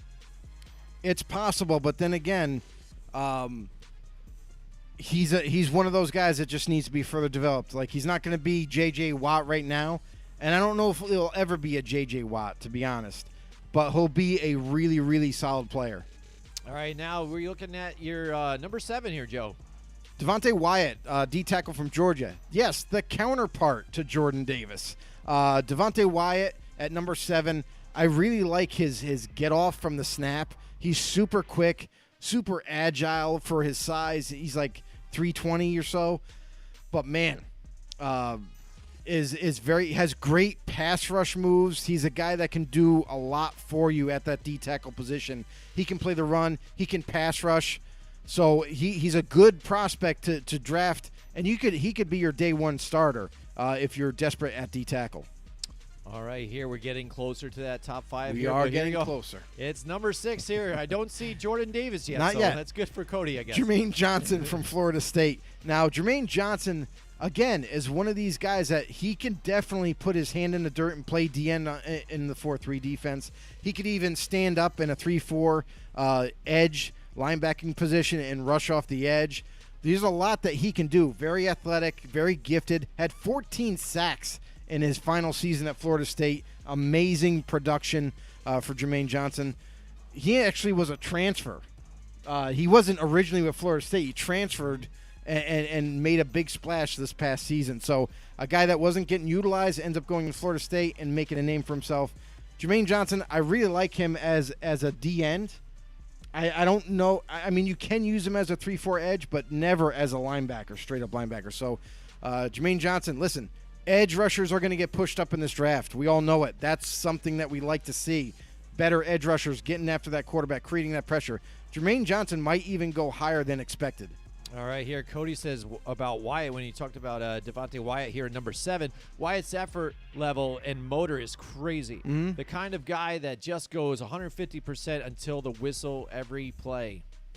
And that's big for a lot of these teams, too, that need somebody like that. Yeah. We've seen guys that are just give it all out there, for every single play, until they're even gassed. I mean, even JPP, when he had that athleticism, he just ran strictly on athleticism. It wasn't Crazy. even just, football knowledge here and there. Right. He got into the game kind of late for him, wasn't until high school, and so he got noticed, was an athlete, jumped into football, and he's one of those guys that could rush the passer, but then all of a sudden, you see him turn around and go and make the tackle after the play had already gone by him. Insane. So he's turned around and made that play, too, to get that tackle. So stuff like that, you want to see guys work 110 or 110, 150%.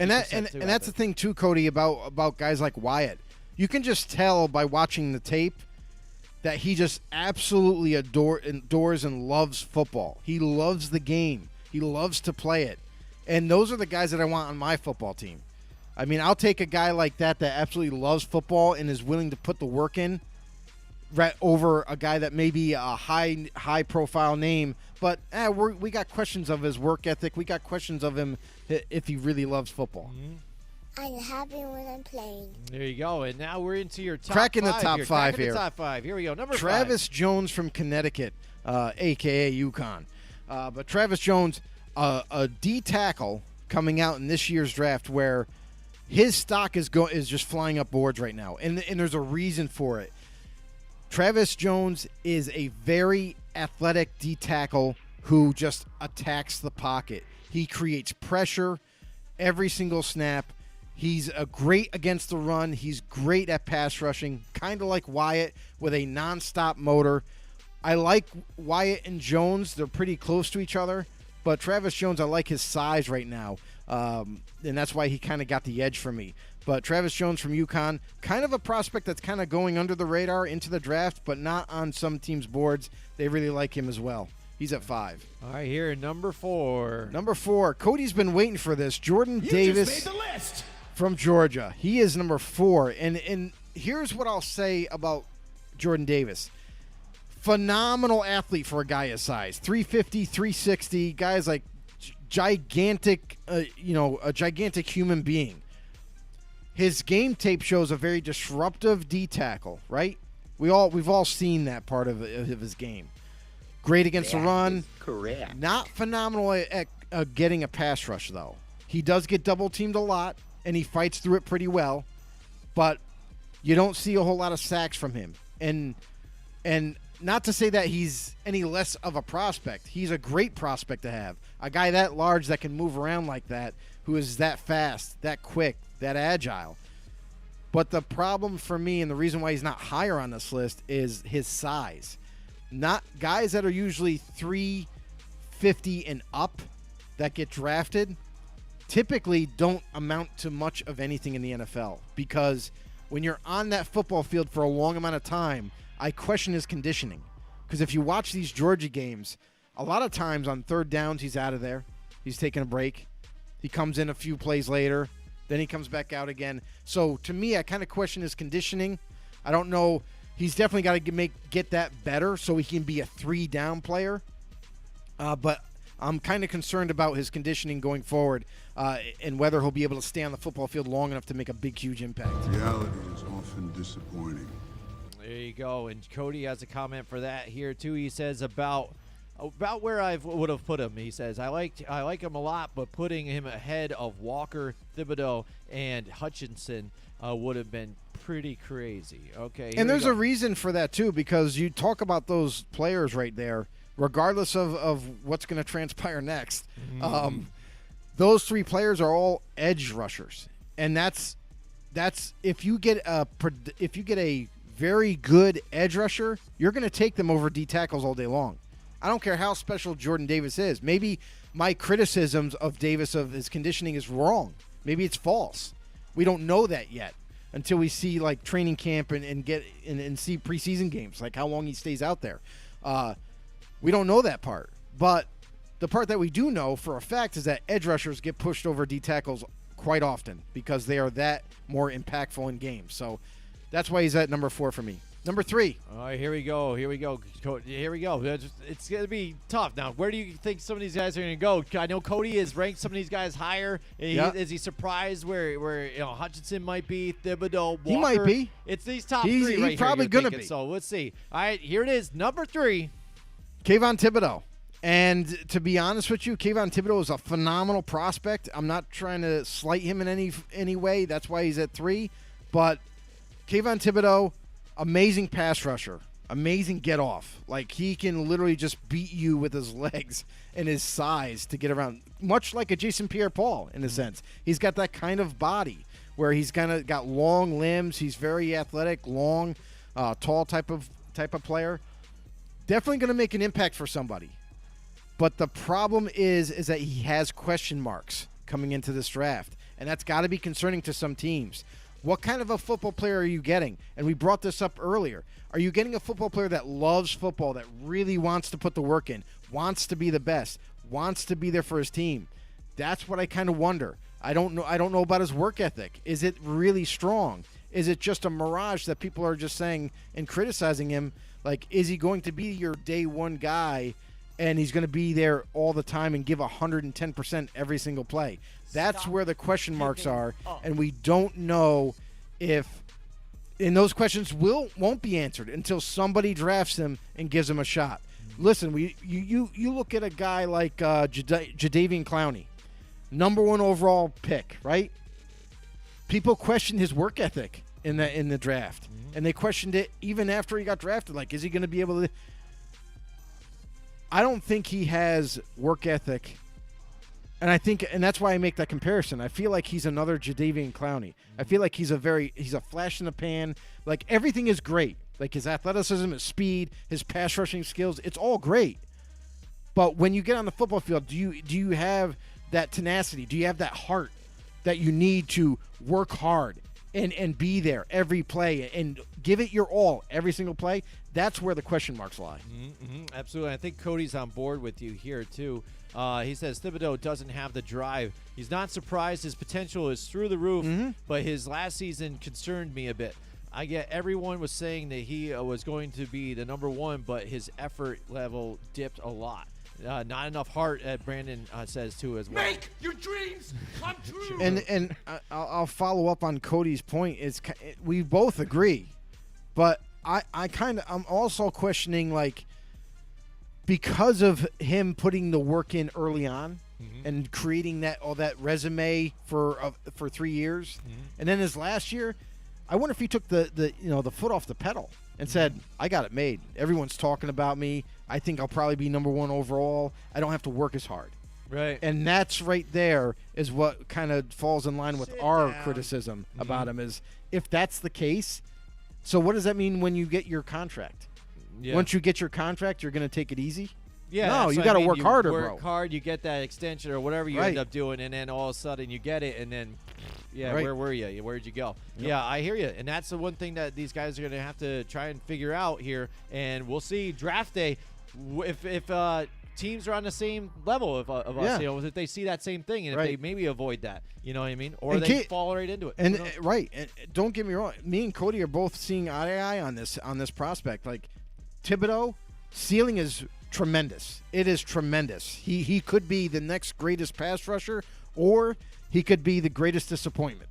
Right. And what might be shocking is that he might fall farther than we anticipate. It's possible. He could go, maybe he doesn't get picked in the top 2 or 3.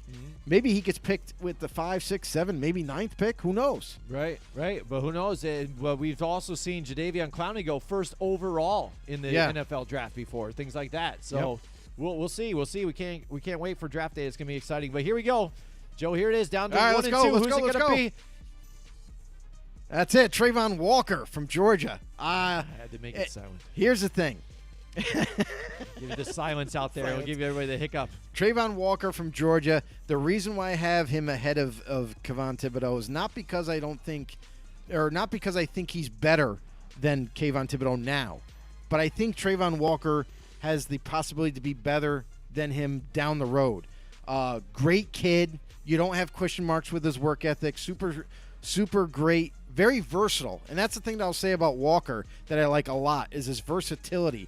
Now, when you watch the Georgia tape, he was only asked, he had his hand on the ground at times. He rushed off the edge at times, standing up as a linebacker. Very versatile type of player. He even dropped back in zone coverage at times and made a couple of, deflection plays, but which was really nice to see. So, but we only saw small glimpses of that. Now, what Georgia asked of Trayvon Walker is not to pass rush. So we don't really know how good of a pass rusher he could be because he wasn't asked to do that. He was asked to contain and only contain. You know what I mean? With all these, athletes across the board on the D-line, in the linebacking core, and beyond. They were asked to do specific things, and Trayvon Walker, that's why the criticism about him is like, can he even pass rush? We don't even know. I didn't see enough pass rushing tape. No, because Georgia asked him to just contain and hold the line. So the jury's still out on him in his pass rushing moves. I think when you got an athlete that is freaking tall as hell, like 6'5", and is 275 pounds, but runs a 4.4 40, are you kidding me? There's so much that you can do with him. You can play him at linebacker. You can play him on the D end, at the end. So you can move him around like a chess piece, and whatever defense that does take him, they're going to be very happy because they can literally mold him into the player that they want him to be, and he'll fit and he'll play extremely well. So I think I still am curious to see what he can do pass rushing wise, because he wasn't asked to do a lot of it at Georgia. And if he further develops as a linebacker, even in coverage, because he has the speed to stay with him. And with his large size and long limbs, Jesus Christ. I mean, you could have yourself one hell of a football player. All right, so we'll see what happens with that. Cody says, my real issue with Walker is just the lack of stats. He can do everything you want, but there's always that concern that if he couldn't completely dominate in college, will he become that elite player that dominates at the next level? And that's the problem. That's what I'm saying. At Georgia, he wasn't asked to have stats. He was asked to be that athletic guy to hold the edge, not to go after the quarterback. Just hold that line, hold that line. We're sending Tindall up the middle. You know what I mean? So he was asked to not be productive in a sense. Yes, he was productive in terms of tackles. He was able to have decent coverage in zone, but he was not asked to rush that quarterback. So the jury is still out on him. He starts to come and then he pulls out. But let me tell you what, this is a guy that you can mold into whatever you want him to be, and he could be a very special player for the next 10 years. All right, here Cody says, don't get me wrong, I do love Walker, but have confidence that he will be a monster at the next level. There you Absolutely. go. There you go. All right, so that number leads one. us to Come our on. number one, which everybody's got to guess this by now. Everybody knows this one here. I didn't. You know, I was so excited I put him in there. I didn't even put what at school he goes to, but we already know. But because I know too. Aiden Hutchinson from Michigan. Michigan fan. So I got so excited I just put his name in without it. So Aiden Hutchinson to me, and I hate this term, but a lot of people are using it right now. They're saying he's the safest pick in the draft. I hate that term, but what I will say, he's probably the best pass rushing prospect in this draft. A guy who can really turn that corner quickly. He's very strong, has great pass rush moves.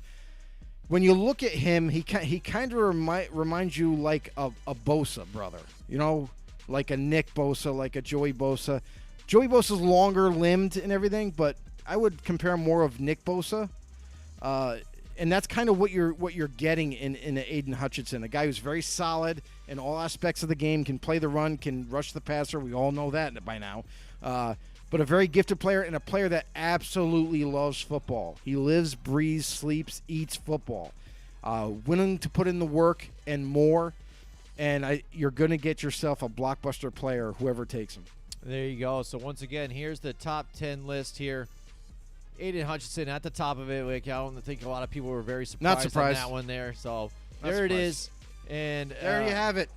And you know what's funny about Aiden Hutchinson, too? For me, too, it's like, because, I watch a lot of Michigan stuff, and even their wrestlers, like, you see those northwestern type of guys, big, solid, and that's what he kind of embodies here. I've seen a lot of their wrestlers being that type of guy, too. He just looks like a Michigan guy, you know, and that's what he fits that mold really and you know what? for them. There's a team that picks, kind of high. number 2, Detroit, Detroit, Michigan. That would be a nice homecoming. Yeah, it could be. If he's there, because you still got to wait to see what Jacksonville does. But let's just say, for example, that Jacksonville goes all offensive tackle. Yeah. And he's sitting there at number 2 for Detroit. Now, Detroit they don't have Trey Flowers anymore. So, and they still got to build. So you take the best available. That's Aiden Hutchinson. That's a hometown kid that's going to come in and put fear in opposing quarterbacks. So I think it's a shoo-in if it gets to that point. Yeah, definitely. And that's the question, too. That's the thing we're going to look at on the draft night in the Jaguars. They're going to paint the picture right there, first stroke of this whole draft and how it's going to play out. Because, again, a lot of people see Hutchinson going to the Jaguars. Some people have, but there, yeah. also maybe not. So then where's it going to fall? These guys fall into play. Who's going to snag who? Are they going to go offensive line? Or are they going to trade back? Let's see. Cody says, will Hutchinson – he's got a good question here right here. Will Hutchinson make as big of an impact day one as Chase Young, do you think? Absolutely. Hands down. Like, I think he's that dominating of a player. I think he's going to come in.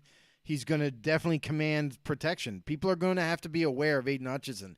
Now, I know there's going to be teams early on that are just going to be like, let's see what our tackle can do against him. Leave him by himself. Let him block him. But I think that's going to be a mistake really, really quickly. So really early in the beginning of the season, and then teams are going to adjust and be like, wait, put a tight end over there, chip a running back off his edge. You know what I mean? Let's just put 2 linemen over there. That'll be better. Yeah. But yeah, I do think he's going to have that much of an impact. I think he's going to be that type of player, which is why I have him being picked so high. Jacksonville Jaguars, yes. Jim just said that they're the wild card right now because they could go anywhere. They're not going to be as transparent as the last regime was. I understand they are picking 1 overall, so yeah, okay, obviously they can go in any direction. Yeah, we get that. But the smartest pick is not taking an edge rusher. Because you just drafted Trevor Lawrence, you need to revamp that offensive line. And what better way is to take one of these great offensive tackles at number 1 overall. That's what I think they should do. Just going to leave it out there, let it marinate. But if you want to hear more about the first round and mine and Jim's picks, that's going to be happening next week, right before draft night. Wednesday night, it's going to be the day before the draft actually hits. We're going to give you our first round mock draft. We've done this, I think we only did it 1 other year. Yeah, I think we just started doing it. I think, yeah, last year. Yeah. So we're going to give you our first round mock draft. We did pretty good, I thought, next too. week, and we hit on a few, quite a few actually, like maybe 7. Did we do shots when we got them right or when we got them wrong? No, we got them wrong. When we got them wrong, is that when we did shots? So I got a little really because I tipsy. thought we were doing pretty well, I think, and then it started to fall apart a little bit. Let's just put it out there right now.